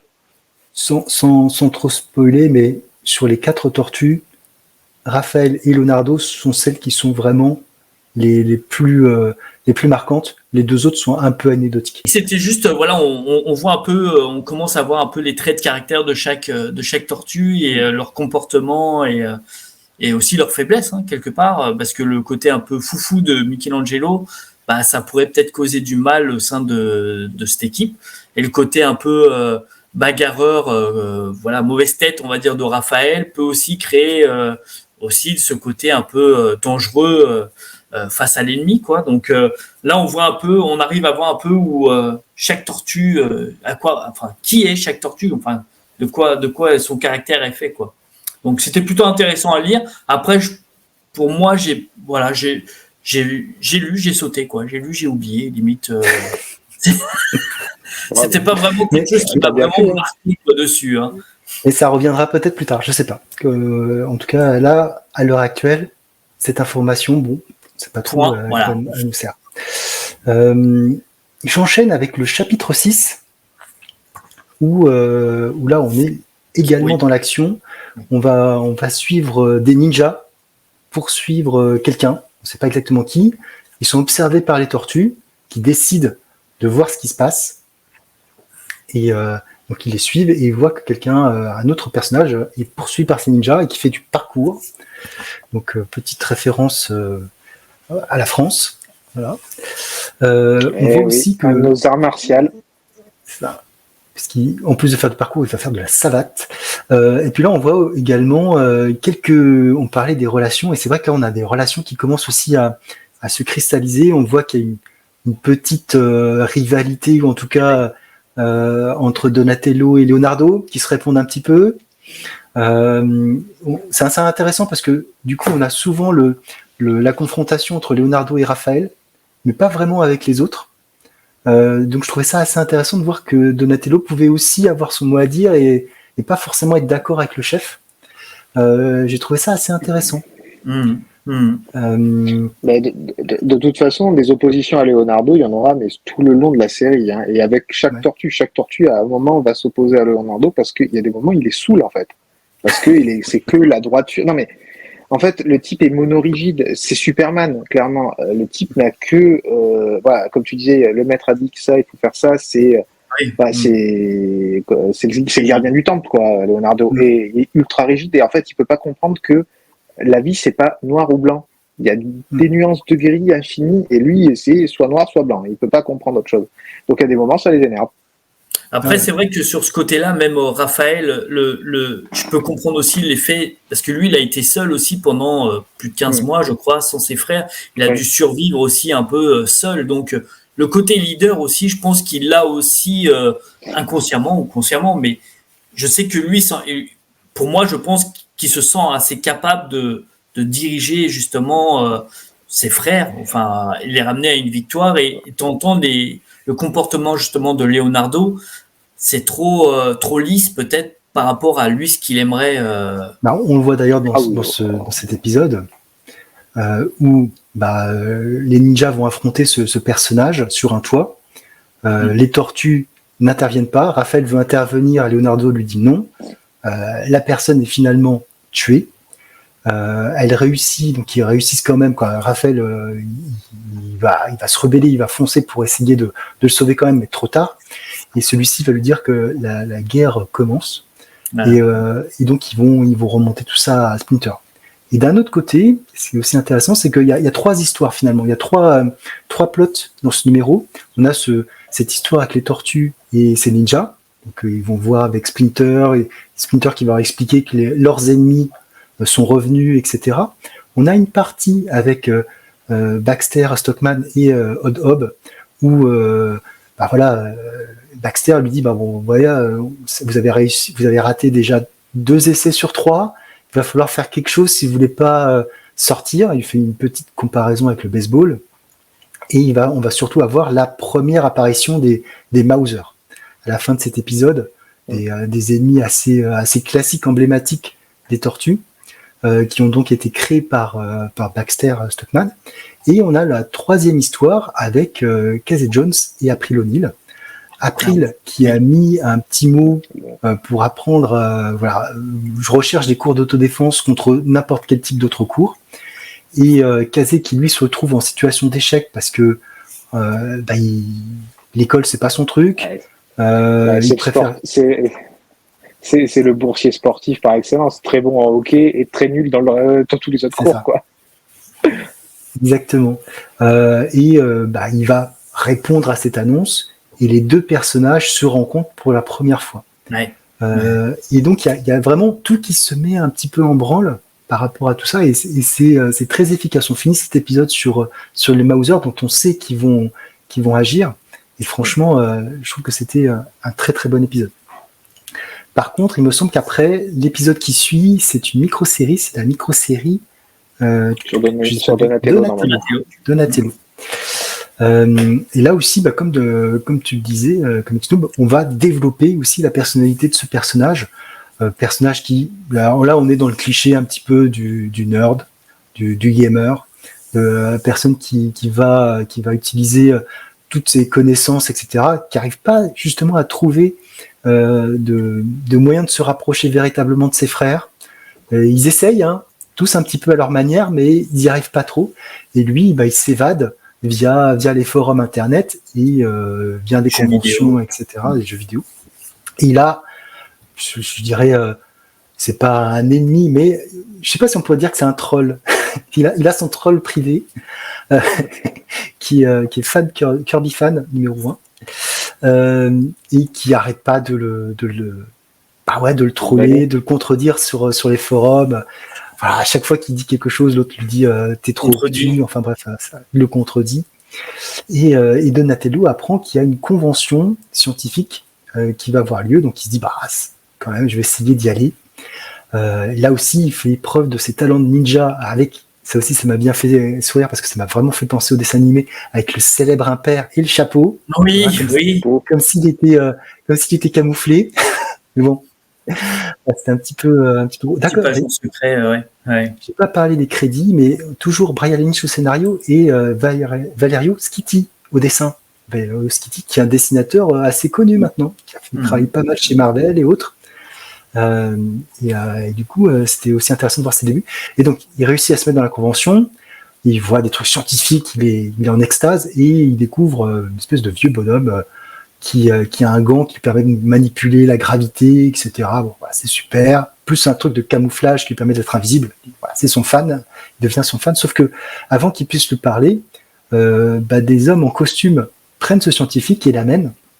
Il dit, ils sont un peu bizarres ils sont bien baraques pour des nerds quand même, ils sont un peu bizarres, donc Donatello décide de les suivre, et en fait, ce scientifique est amené auprès de Baxter Stockman. Baxter lui dit, ouais, vous êtes un super scientifique, je crois en vos projets, tu sais, il lui sort à la sauce vraiment de l'entrepreneur qui dit, oui, je crois en vous, je vais bien récupérer toutes vos inventions pour me faire un match de blé. Mais son but, c'est de faire une espèce de détecteur pour le sang des tortues. Essayer de contrôler un petit peu ça. Et comme de par hasard, au moment où il active le détecteur, qui y a dans la pièce? Donatello. S'ensuit une grosse bagarre. entre tous les personnages. Le scientifique qui au début est contre Donatello, puis qui va se rallier à lui quand il comprend, etc. Et on découvre que ce scientifique n'est autre que son troll. Voilà, petit. C'est Harold, c'est ça? Oui. Oui. C'est Harold, ouais, qui aura un rôle aussi dans le reste de la série. Il va avoir un bon rôle important parce que tout est pensé. Voilà, c'est ça. Et donc, c'est donc leur première rencontre en IRL. Donc, ils réussissent à s'échapper, à faire ce qu'il faut. Ils deviennent potes. Et finalement, quand Donatello va sur Internet, qui l'invite à jouer à des MMORPG, ce personnage qui est devenu finalement son copain. Donc, c'est plutôt une histoire qui, sous ses abords, effectivement, personnalité et puis mise en place d'un nouveau personnage qui apparemment va avoir son importance.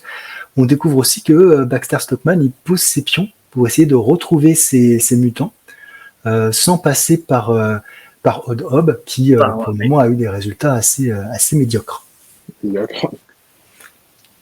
Donc voilà, donc on est sur cet épisode. Voilà. Et après, on enchaîne sur les épisodes 7 et 8. L'épisode 7, qui est un épisode... Oula, j'arrive pas à retrouver mes notes. Qui est un épisode qui commence d'une manière un peu bizarre, puisque on est sur une autre planète, la planète Neutrino, et on commence à avoir un conflit qu'on comprend pas tellement entre un personnage... On sait pas exactement qui c'est, ces personnages, des guerriers en pierre, qui ont des noms un peu bizarres, Granitor, et puis l'autre il s'appelle Track, je crois. Et puis ce personnage là qui semble être Krang, mais qui est un Krang absolument différent de l'image qu'on pouvait s'en faire. C'est vrai. Nous, on sait qu'il a dans une espèce d'armure, etc., mais on avait toujours l'image du Bibendum très voyant, avec cette cage thoracique où on le voit manipuler les petites commandes. Petite manette. Et là, il n'y a pas du tout. Quand il arrive dans sa base, on voit effectivement Krang au milieu de ce torse assez monumental. Et celui-ci dit voilà, il va falloir qu'on voit avec Baxter là face à face parce que ça va pas bien et ça n'avance pas. Il va falloir mettre un peu les bouchées doubles. Et du côté des tortues, eh bien, on va faire la connaissance avec, effectivement, tu en parlais tout à l'heure, avec Rupert Spizza et Mikey, qui donne des pizzas aux tortues. Aux tortues. D'ailleurs, on ne sait pas trop pourquoi il les donne, mais ça lui fait plaisir, quoi. Ça a l'air d'être une personne généreuse qui voit des personnes en besoin et qui leur offre des pizzas. Voilà. C'est assez marrant de voir ça parce que c'est un personnage, quoi, même une personnalité qu'on voit pas forcément toujours dans les comics. C'est quelqu'un qui a l'air foncièrement bon, en fait. Pour aider les autres. Ouais, tout à fait. Et donc, voilà, Michelangelo le présente à son frère Raphaël, etc. Il y a tout ça qui suit. Et puis, il y a une autre scène où on voit Donatello et Leonardo parler. Et voilà, Donatello, il n'y croit pas à cette histoire de clan foot qui revient, la réincarnation, c'est pas son truc. Et à ce moment-là, on voit que Leonardo, il se dit quand même des fois, il a des flashs. Et on voit un flash sur la mère qu'on a vu assassiner quelques épisodes auparavant.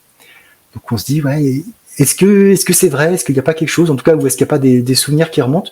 On commence à voir un petit peu peut-être de passage des personnalités réincarnées qui se passent. En tout cas, c'est assez intéressant ce moment-là. Alors, Leonardo l'évacue très vite en disant voilà. Et quand tout le monde est un peu en prêt, on a l'attaque des Mauser. Une attaque qui est assez impressionnante, qui est vraiment bien faite. On les voit, ils sont au moins des dizaines à attaquer dans les égouts. Alors il n'y a que 2 tortues et Splinter à ce moment-là. Et ça va être un combat à mort contre ces Mauser dirigés par Odd Hob, où on voit vraiment les tortues alors qui cassent, mais ils sont tellement nombreux, ces robots, qui sont obligés de fuir et qui n'ont pas de choix. Vraiment, ils sont mis à mal. Et on se demande ce qui va se passer. D'ailleurs, on retrouve... alors, je vais faire c'est un peu difficile de résumer parce qu'il y a vraiment là aussi plusieurs temporalités, puisqu'il y a il y a cette partie avec les tortues, il y a les deux tortues qui sont parties se balader avec leur pizza qui reviennent. Quand ils reviennent, ils voient quelque chose qui va pas et il y a Leonardo qui hurle en disant « Aidez-moi, je vais pas pouvoir tenir ». L'épisode se termine là-dessus. Mais on a également toute la partie avec Baxter qui rencontre notre ami Krang, qui lui dit qu'il faut quand même faire quelque chose, parce qu'il lui a confié pas mal de produits, de temps, et les résultats sont pas là. Mais il dit, vous inquiétez pas, mon dernier plan va fonctionner. C'est vraiment, comme tu l'as dit, c'était un peu le Lex Luthor avec ses plans qui sont censés marcher sur le papier. Mais voilà. Et on retrouve aussi un segment sur Kazé, il me semble, et sur April qui s'entraîne. Qui s'entraîne, oui. On voit qu'April, elle a fait vraiment elle a pris un niveau maintenant. Elle devient une badass. Elle s'est tapée dans un sac de frappe, en tout cas. Voilà, c'est déjà pas mal. Ouais, elle a compris le mouvement de la hanche et envoyer l'épaule et le pied, quoi, d'accord. On est encore loin d'Hippo. Mais, ouais. Mais voilà, donc on voit que cette relation aussi entre les deux personnages évolue au fur et à mesure. Elle va l'aider pour cette voie, il l'aide pour faire ses cours, etc. Et donc on termine sur un cliff où effectivement Leonardo dit aidez-moi, je vais pas pouvoir les retenir. Et donc là forcément on enchaîne sur l'épisode 8 où toutes les tortues sont là pour aider à détruire les Mauser qui sont vraiment innombrables. Michelangelo qui va aider Splinter qui a été assommé se fait prendre d'assaut. Enfin bref, on sent quand même les personnages en difficulté. C'est pas facile pour eux de gagner en fait. On voit qu'ils sont vraiment pris de tous les côtés et qu'il y a vraiment quelque chose. Et en fait, Old Hob profite de la confusion pour prendre Splinter et s'enfuir. Après, on passe sur le segment avec April et Kazé qui commencent à parler. Kazé, en parlant avec April, découvre qu'elle travaille dans un labo, qu'il y a eu des ninjas qui l'ont attaqué, etc. Et surtout que il y avait un rat qui s'appelait Splinter. Voilà. Alors lui, il est peut-être pas doué à l'école, mais il fait vite. Il n'est pas idiot pour autant. Il fait vite le lien avec ses amis et il décide d'amener April dans les égouts pour rencontrer les tortues. Seulement, quand on passe après, quand on arrête sur cette scène, on passe aux tortues qui sont encore en lutte avec les Mauser et qui finalement vont s'en sortir. Mais une fois que tout est cassé, ils se rendent compte que Splinter a disparu. Il va falloir partir le chercher. Et je dirais comme un cheveu sur la soupe, t'as Kazé et April qui arrivent à ce moment-là. Kazé qui voit ces 4 mutants qui s'évanouissent.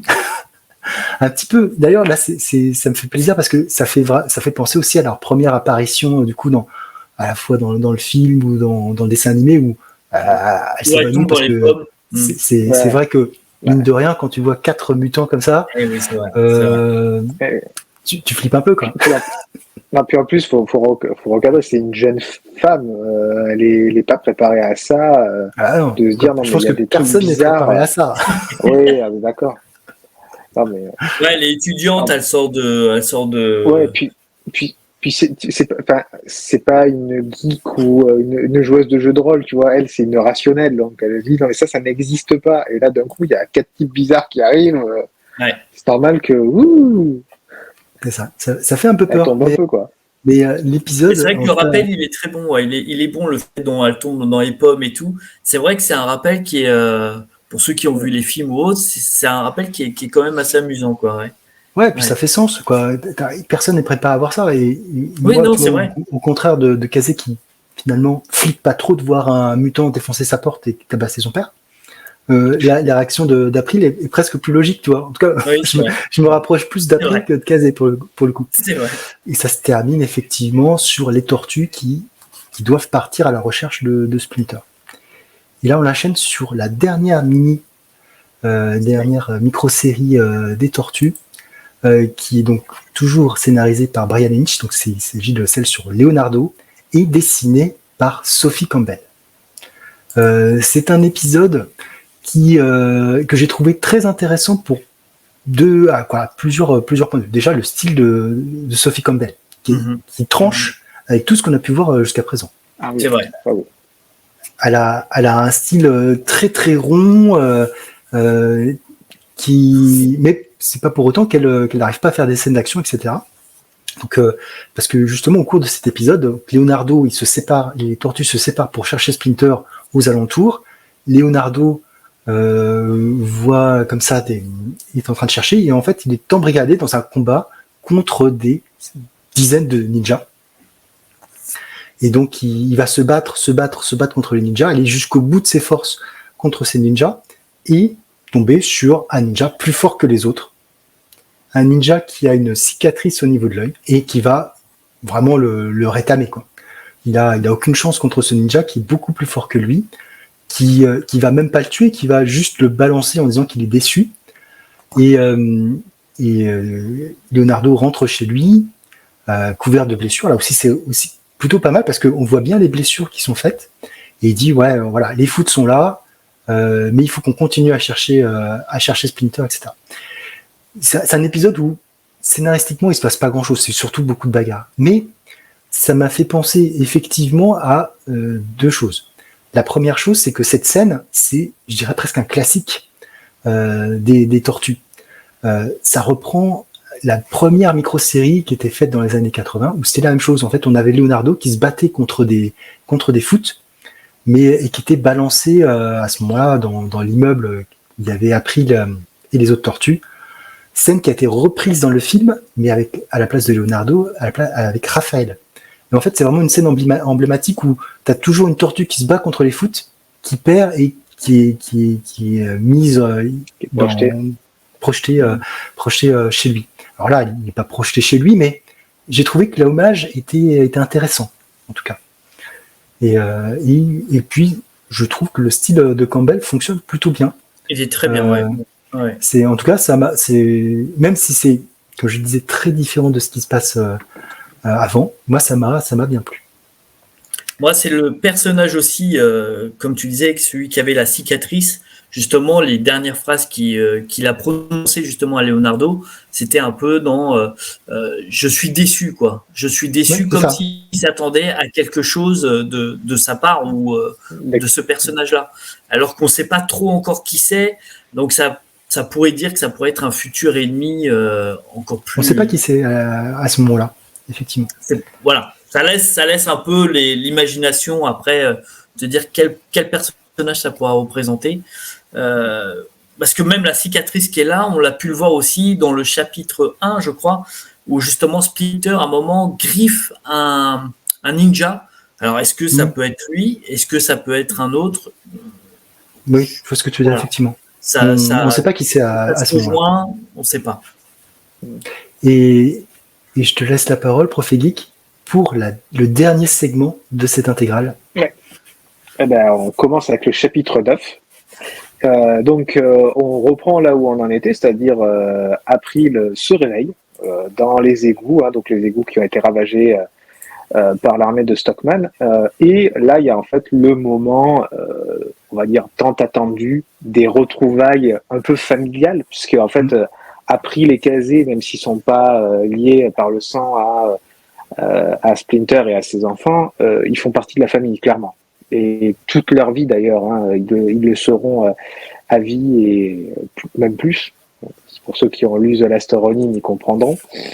Et en fait, là du coup, il y a d'accord, c'est moi qui vous ai donné ce nom, machin, etc. Donc bon, il y a le petit côté émotionnel qui arrive. Puis bon, au bout d'un moment, ils disent il faut quand même qu'on aille retrouver notre père. Il y a un petit passage entre Stockman et le général Krang. Donc voilà, le robot, comme tu disais, c'est pas le Bibendum, mais alors justement, je voulais te dire pour l'explication de pourquoi ce n'est pas le Bibendum et c'est celui-ci, il faut lire la micro-série sur Krang. Tout à fait. Où il y a toute l'explication et c'est très bien amené. J'ai beaucoup aimé cette micro-série. Elle est très bien. J'ai lu aussi, elle est vraiment pas mal. Ouais, pour moi, elle est dans le top 3 des vilains, personnellement. Ensuite, du coup, voilà, il y a quelques pages quelques cases, voilà, sur la suite du plan de Krang, hein, pour faire simple.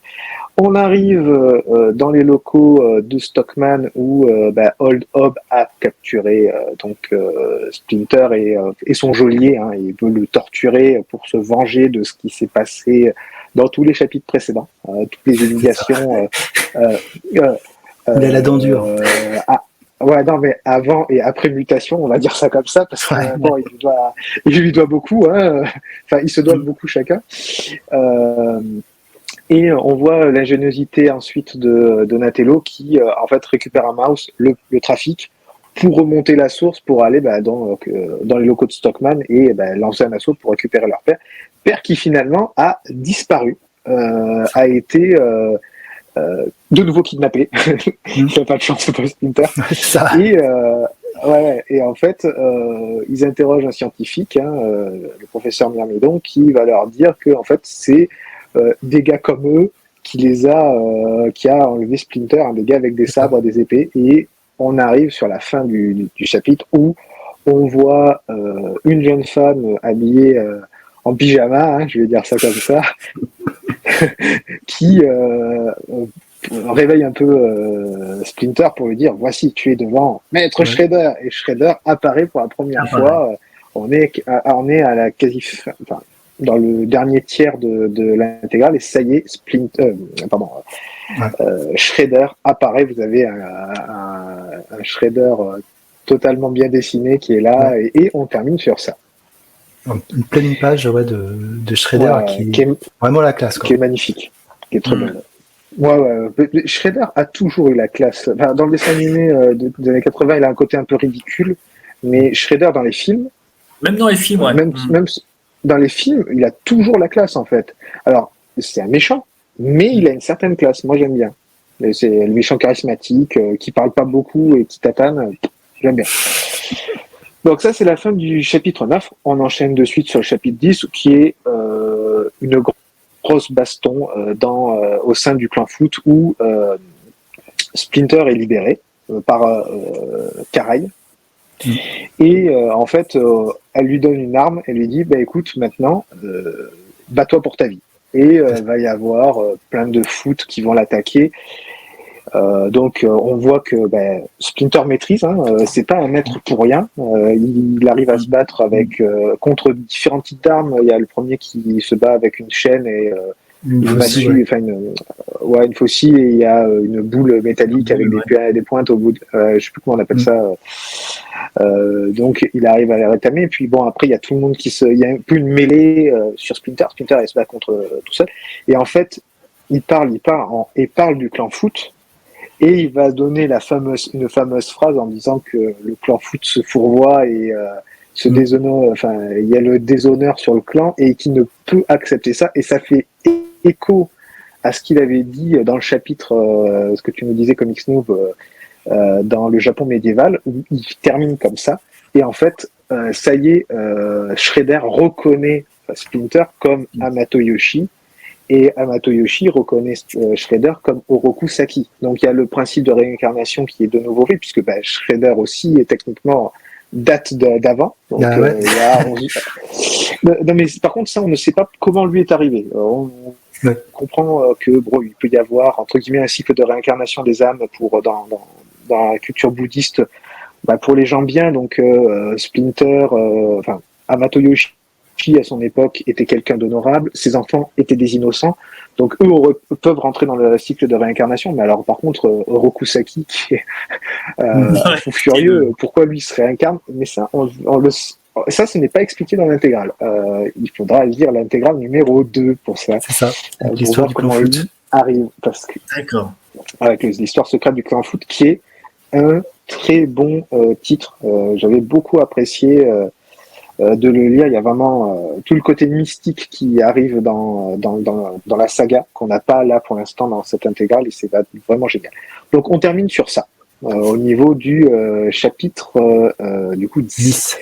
Et on enchaîne sur la micro-série sur Splinter, justement, qui se passe en plein pendant ce combat. Donc les premières cases, c'est on voit Splinter qui est en train de se battre, Et en fait, c'est vraiment une introspection intérieure où Splinter se parle à lui-même en disant voilà, il faut que je contrôle le combat, faut pas que je retombe dans mes travers où je me vais laisser mon, on va dire, feu intérieur prendre le dessus et taper tout ce qui bouge sans réfléchir, sinon je vais mourir. Et en fait là, flashback dans le Japon médiéval où on voit un jeune Hamato Yoshi qui en fait est une tête brûlée, un peu à la Raphaël, qui est dans le clan foot mais en apprenti et qui tape sur tout ce qui bouge. Voilà, il y a des types qui le regardent mal, il les tabasse, enfin il tabasse tout le monde. Et le maître le prend à part et lui dit écoute maintenant voilà, le feu ça se contrôle, sinon le feu c'est très utile hein, pour forger des armes, pour apprendre à manger, enfin pour faire cuire sa nourriture, etc. Mais il faut savoir la contrôler. Il a dit maintenant tu vas te mettre sur ce rocher et tu vas méditer pendant une journée. Le but c'est que tu entendes l'eau de la rivière qui est juste à tes pieds. Voilà. Donc il est comme ça. Et en fait il est surpris, il médite, il est surpris par quelqu'un, il tombe dans l'eau et en fait il rencontre une jeune femme avec qui il va commencer à discuter, qui va devenir son épouse. Et en fait, on voit toute sa partie heureuse d'Hamato Yoshi où il la rencontre, il la demande en mariage, elle accepte, etc.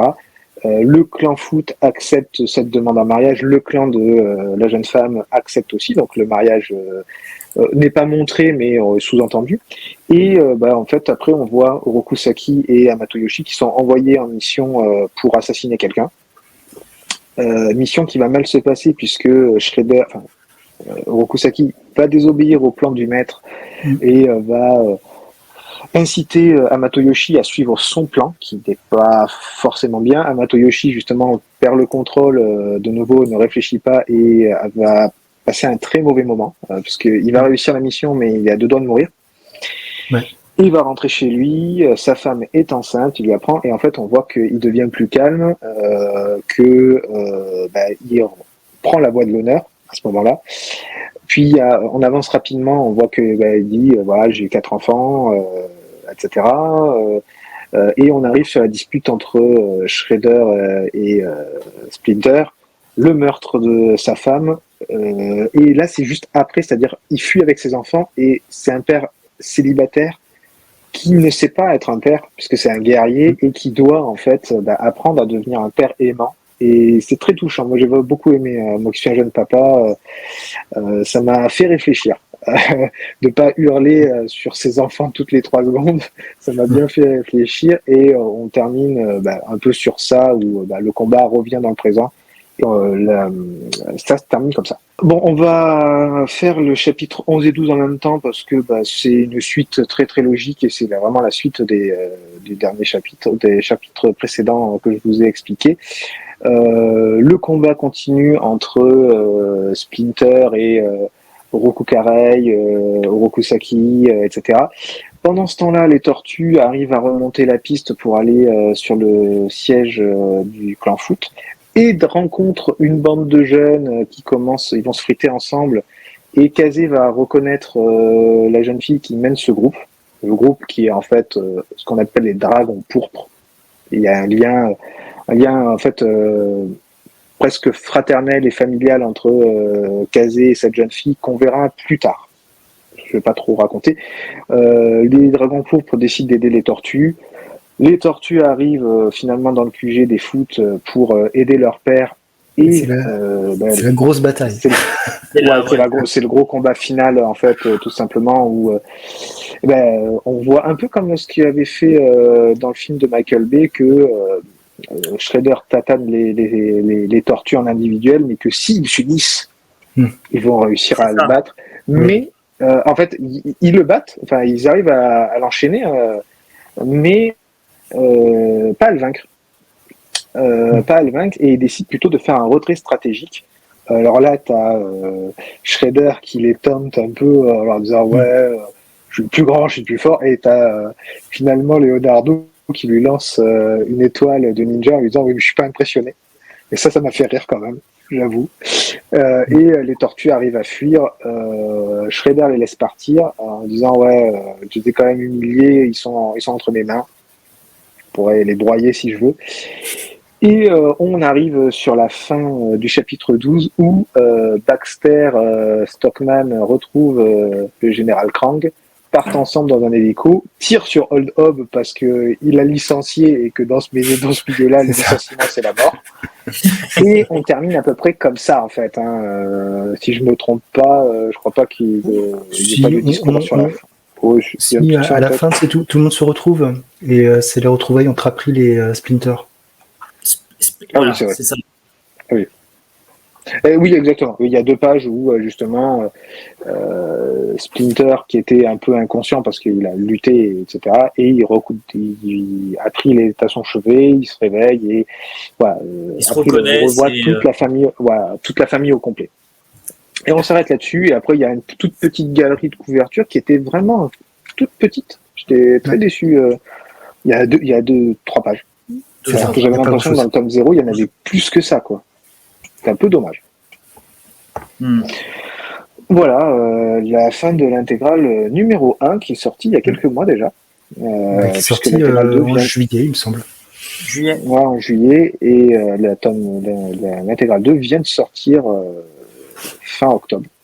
Voilà. Tout à fait. Et ils ont annoncé qu'il y en aurait normalement 3 dans l'année.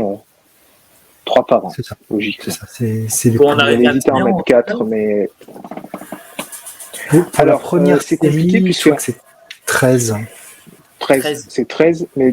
Alors, en fait, il faut comprendre que iComics a divisé en 2 séries, mais aux États-Unis, c'est qu'une seule série, déjà, de base.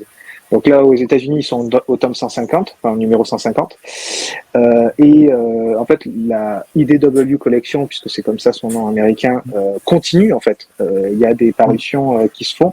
Donc, il va y en avoir d'autres qui vont arriver aussi en France. Alors, déjà, avant qu'on ait les 13 qui vont synthétiser les 19 tomes, s'ils en sortent 3 par an, l'année prochaine, dans un an, on sera à 5. Hein. Ouais. Donc on en a pour au moins 3 ans minimum pour avoir les 19 tomes qui ont été sortis, plus Le Secret qu'en foot, Shredder in Hell, et d'autres numéros qu'on n'avait pas. Normalement, il devrait y avoir les TMNT Universe dedans qu'on n'avait pas, justement, et c'est ça l'intérêt de prendre l'intégrale. Par exemple, voilà, ça va nous prendre des années. On est parti pour des années d'intégrale. Sachant qu'il reste encore des trucs à publier. Hein. On n'est qu'au premier tome de Reborn. Ils en ont annoncé 6 ou 7 minimum. Vraiment, je pense plutôt 7-8, à mon avis. Faudra voir. Puis, on verra ce qu'il y a par la suite. Et il y a toujours le Classics numéro 6 qui doit sortir dans un an. Sachant que le Classics numéro 6, j'ai lu que c'était un ensemble de petites histoires. La série en tant que telle... Les 62 épisodes se sont terminés au 5. Oui. De toute façon, le 6 sera le dernier. Il n'y en aura pas d'autres, normalement. Alors, ils auront tout réédité de ce qui avait été fait dans le run d'origine. D'accord. Voilà. Donc, les tortues, on n'a pas fini pas manger, hein, si vous me permettez l'expression. Mais en tout cas, si... tous les tomes sont de cette qualité, parce qu'il faut dire que c'était quand même vraiment bien. Et je pense que ça monte encore en puissance, parce que dans le prochain tome, on a l'histoire secrète du trou en foot, qui est comme, effectivement, quand on a pu en parler, une très bonne histoire. C'est une super histoire. Malheureusement, dans l'intégrale 2, à mon avis, il va y avoir le fameux tome 1 avec la guerre des neutrinos, qui est pas bien. Pas beau du tout, qui est très ça va être compliqué.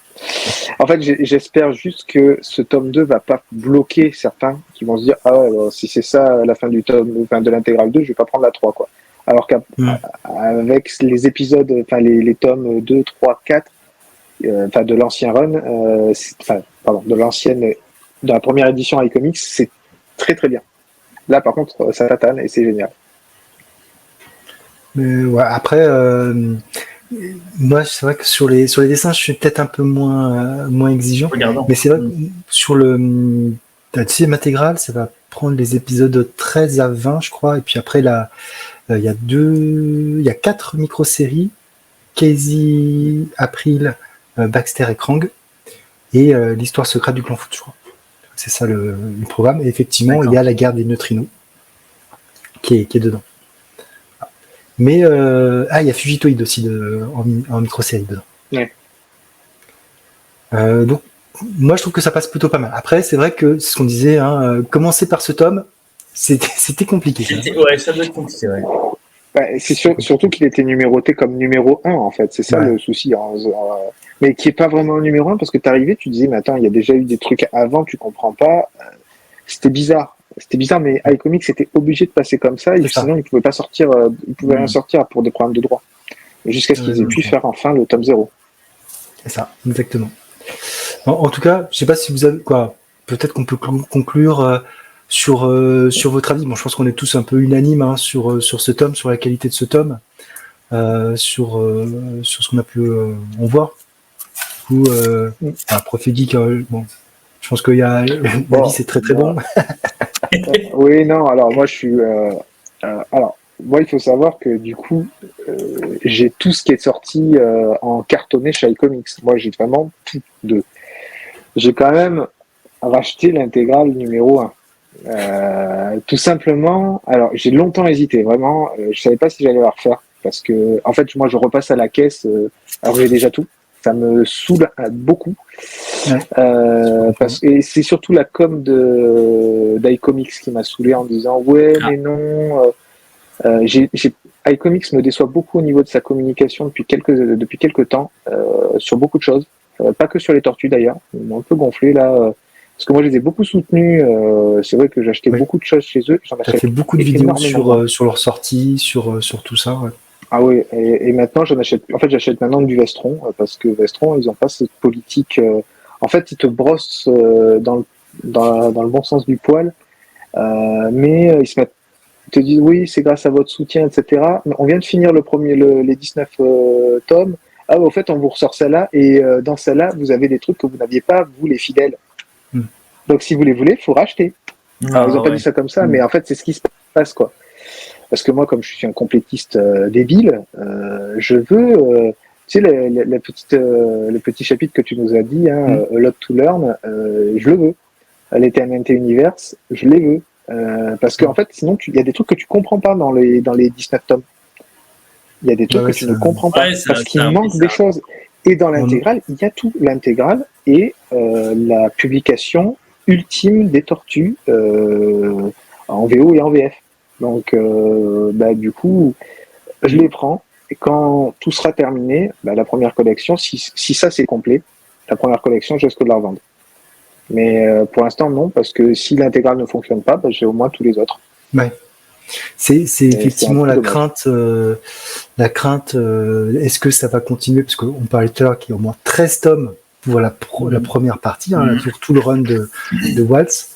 Donc, avant d'enchaîner sur celui de Campbell, donc 13 tomes.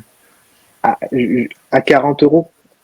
Alors, rapport qualité-prix, les 40 €, ça les vaut. Par contre, 13 tomes x 40, vous en avez pour 500 balles. Vous en avez pour 500 €. Voilà. C'est un billet de 500 minimum qui part.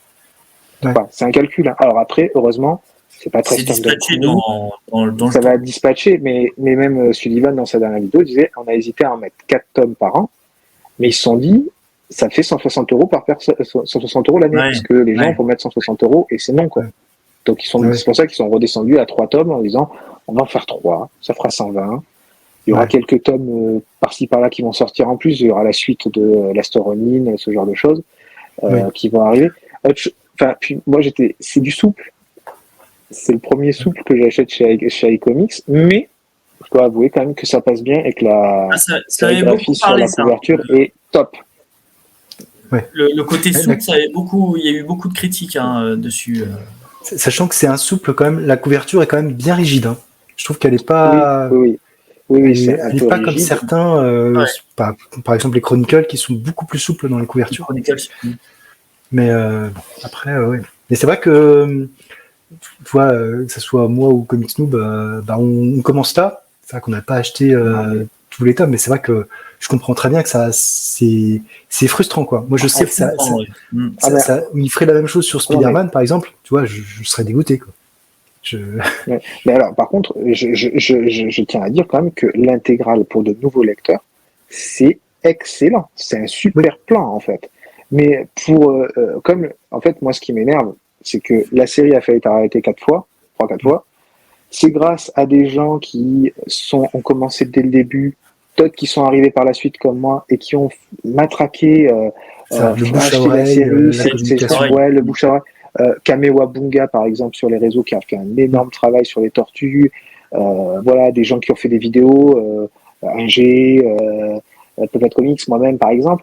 Voilà, on a vraiment essayé de mettre la main à la pâte pour les sauver, et voilà, on a participé à l'effort, et ils nous remercient en disant, ouais, les gars, repassez à la caisse. On a lâché combien d'argent pour vous déjà? Faut qu'on repaye 500 balles. En fait, c'est ce double discours qui m'a vraiment dégoûté d'iComics sur ça. Franchement, je suis très très déçu de ce retournement. Alors, Sylvain Roux a rendu les angles, il nous dit pas ça comme ça, mais pour nous, c'est ça en fait. Ils se mettent pas à notre place. Par contre, ils nous disent merci, c'est grâce à vous que la série est sauvée. Bah, ne met pas un coup de poignard dans le dos dans ce cas-là. Ouais. C'est vrai que quand on voit cet album et la qualité, on se dit mais pourquoi ils ont pas pu commencer par ça quoi. Ils auraient commencé par ça. Je pense que c'était peut-être pas possible. Hein. Mais je pense que mais c'est vrai que non, mais il faut aussi penser que là, l'intégrale, elle est à 40€, mais déjà, il y a tout le tome 0 dedans qui était à 50, plus des micro-séries, la moitié des micro-séries héros. Les micro-séries héros, c'est 30 ou 40€ aussi. Donc, ça, c'est 30 balles. Vous êtes ultra gain. Donc, du coup, vous avez dépensé 80€. Enfin, c'est 80€, là, c'est 40. Donc, c'est moitié prix. Voilà. Déjà, moi, j'ai payé 2 fois ça. Tu vois. Donc, c'est très rentable pour les nouveaux lecteurs. Ça, par contre, c'est indéniable. Ouais. Non, puis bon, globalement, c'est vrai que c'est un bel objet. C'est très, l'histoire est qualitative. Il y a beaucoup de choses. C'est sorti à un moment où il y avait le film aussi qui est sorti. Donc voilà, ça a été un succès. On souhaite tous que ça continue parce que effectivement, il faudrait pas que ça s'arrête parce que après, je pense que ça va créer encore plus de frustration, je pense que tout le reste. Eux, ils espèrent leur rentabiliser la licence depuis le temps qu'ils l'ont. Ça fait 5 ans que ça sort les Tortues. Faut aussi penser que le dernier tome, le tome 19, est sorti au mois de mars. Vous avez déjà vu, vous, une série qui s'arrête au mois de mars et une intégrale qui reprend le début du run 3 mois plus tard? Non. C'est souvent 3 années plus tard, c'est pas 3 mois. Clairement, ils ont visé l'arrivée au cinéma pour lancer une vague Tortue, hein. Ce qui a bien marché du coup, puisque l'intégrale était en rupture de stock, ils ont dû faire une réimpression. Oui, c'est vrai. C'est ça. Voilà, c'est tout. Je peux comprendre la logique commerciale d'iComics. La série était tellement peu rentable, ils ont failli l'arrêter 50 fois, donc je comprends qu'ils veulent faire du beurre avec. C'est juste que, voilà, c'était le timing qui, moi, m'a beaucoup déplu et le discours m'a beaucoup déplu. Après, là, je fais mon rageux, je suis désolé, hein, mais. Non, mais t'as raison. C'est important d'en parler parce que, effectivement, ça fait partie du titre. Le titre, qu'on le veuille ou pas, il y a aussi cette aura c'était pas complet avant, ça sera complet maintenant. Il y a plein de choses qui jouent. Donc ouais, non, il faut. Puis je veux dire, autant être transparent. Hein, on va pas iComics, vous pouvez nous offrir les tomes, mais c'est pas pour ça qu'on vous dira pas de mal. Oui, mais. Oui, il n'y a pas de souci. Hein. J'aimerais bien qu'il m'en offre des tomes, j'en ai jamais eu. mais ouais, non, en tout cas, c'est quand même. Je comprends tout à fait la frustration. J'en ai parlé aussi avec Comics du Prof, qui était aussi très très déçu de ce côté-là, parce que lui aussi est un fidèle de la série. J'ai même des personnes qui, du coup, ont complètement lâché la série, ce que je trouve un peu dommage, mais du coup qui ont tout revendu et qui ont dit bah voilà, c'est fini, je suis trop dégoûté. À cause de l'intégrale, à cause de l'intégrale, parce que bah, comme l'a dit Prof Geek, à un moment donné, tu as eu quand même des discours en disant ouais, achetez s'il vous plaît, c'est compliqué, on n'y arrive pas. Et finalement, quand tu arrives au bout, tu as tout suivi avec et qu'on te dit bon bah voilà, on va sortir une édition plus belle, tout complète, etc. Tu peux te sentir un peu trahi. Ouais, c'est vrai. Sachant qu'en fait, nous, on n'était pas contre l'arrivée de l'intégrale, on n'est clairement pas. C'est très bien pour les nouveaux lecteurs. Mais en fait, nous, ce qu'on voulait, c'était qu'ils nous sortent les numéros qui nous manquaient en format rigide. Mais tout ça, clairement, Sylvain Drouot a dit, il n'y a aucun moment où ça sera rentable pour nous, on ne le fera jamais. Ouais. Alors après, là, il est un peu revenu dessus dernièrement en disant oui, peut-être, etc. Enfin bon, moi, j'y crois plus, quoi. J'y crois pas, quoi. Oui, parce qu'il a vu qu'il y L'écran de avait. fumée, tout. On peut voir d'ailleurs Vas-y, avec les je t'en prie. micro-séries, dans ce qu'on disait tout à l'heure. Les micro-séries, finalement, les 2 tomes, Vilain et Héros, sont sortis super tard. Ils sont sortis quasiment à la fin de la série. Ah bah, de toute façon, le dernier tome Héros est sorti à la fin, après le 19. Ouais. Il est sorti juste avant l'intégrale. Tu fais, C'est attends, vous Ouais. vous moquez de qui, en fait pourquoi vous l'avez pas fait plus tôt? Et C'est ça. surtout, voilà, il y a beaucoup de choses qui font que. Alors après, ils font du travail d'édition très bien. Le tome sur The Lastronine, c'est un bijou. Enfin bref, voilà, il n'y a pas de souci. Hein. Je ne mets pas encore leur travail, mais c'est leur politique. Alors, c'est pas que la faute de. Je parle de Sylvain Rowe parce que c'est le visage c'est lui, d'iComics. voilà, c'est ça. Et c'est lui qui annonce ce genre de choses. C'est pas contre, j'ai rien contre lui personnellement. J'aimerais d'ailleurs beaucoup le rencontrer, discuter avec lui, tu vois. Mais s'il regarde cette vidéo, hein, c'est avec un grand plaisir. Mais oui, voilà, c'est la politique de leur boîte qui. Alors le comics, on sait, ça va mal. Ils le disent. Hein, quand ils vendent 500 albums dans le mois, ils font youp, ils sont contents, quoi. Donc c'est grave d'en arriver là, quoi. C'est très grave. Ouais. Il faut espérer justement que cette locomotive là des tortues redonne l'élan pour autre chose. Parce qu'il faut pas se leurrer, hein, toutes les industries fonctionnent comme ça. T'as une locomotive qui te permet après de sortir d'autres titres, d'autres choses. Ça, c'est voilà. Si t'as pas de locomotive, t'es mort. Tu vas chez Panini, ils ont Spider-Man. Tu vas chez Urban, ils ont Batman. Voilà. Oui, c'est vrai. Tu vas pas plus loin. Ouais, ça va plus loin. Mais d'ailleurs, iComics, qui a toujours voulu faire quasiment que de l'indé, ils reviennent sur ça. Hein. Ils l'ont dit, ils disent on ne peut pas faire que de l'indé parce qu'on ne sera pas viable sinon. Donc c'est pour ça qu'ils ont quand même des grosses licences. Les Tortues, Rick and Morty par exemple, et d'ailleurs Rick and Morty va avoir droit à son intégral aussi. Ouais. Ils vont la sortir en format intégral aussi. Ce qui est pareil, va permettre de redonner un deuxième souffle à cette licence pour certains. Bien sûr. Parce que moi par exemple, les Rick and Morty, j'aurais bien aimé les savoir. Mais pareil, il y a beaucoup de tomes et j'ai pas la place, quoi. Pas la place, pas le budget. C'est sûr que t'as un tome à 400 pages, ça fait 3-4 tomes cartonnés, tu gagnes beaucoup. En place, en gain, en prix aussi, hein, mine de rien. En tout. Mais oui, juste en prix, en place, comme tu dis, l'intégrale, tu es gagnant sur tout. T'as plus de récits, c'est quasiment 2 fois moins cher, c'est royal. C'est royal. Pour les nouveaux, c'est génial. Oui, c'est sûr. Je pense qu'il faut finir avec ça. Pour les nouveaux, c'est génial. Pour les anciens, un peu moins. Ça reste des récits de qualité. Mais en tout cas, on va rien dire. Mais en tout cas, ce sont des récits qui valent la peine d'être lus. Parce qu'ils sont de qualité. Ça envoie les tortues sur un univers qui est plus détaillé, qui n'est pas juste des arts martiaux. Il y a de la technologie.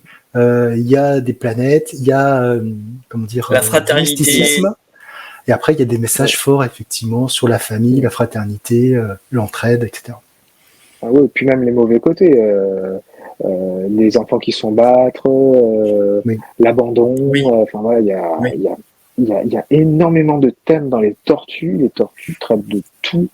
La motivation, l'échec, la réussite, enfin voilà, le pardon, c'est génial de lire les tortues. Il y a des tomes qui sont un peu moins bien, c'est sûr, mais franchement, moi, si j'ai 19 tomes plus tous les spin-offs, c'est pas pour rien, quoi. Vraiment, c'est vraiment très bien. C'est pas un hasard, quoi. Ouais, c'est ça, tu vois, à moins d'être un fan débile, parce que moi aussi, des fois, je suis un fan débile, tu vois, j'ai tous les Batman Metal et Death Metal, pourtant, c'est pas terrible. Là, c'est la collection qui parle, là. Ouais, c'est ça. C'est la collectionnite. Là, en tout cas, je pense qu'on va conclure là. En tout cas, messieurs, merci. Merci pour d'avoir participé à cette émission. C'était vraiment très sympa.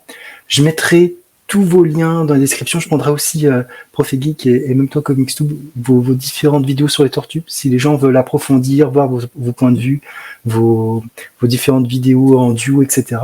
De manière à avoir une vue exhaustive. Et je vous souhaite à tous une très bonne soirée et je vous dis à très bientôt. Ciao, Merci ciao. pour tout. Bonne soirée. Merci pour tout. Au revoir.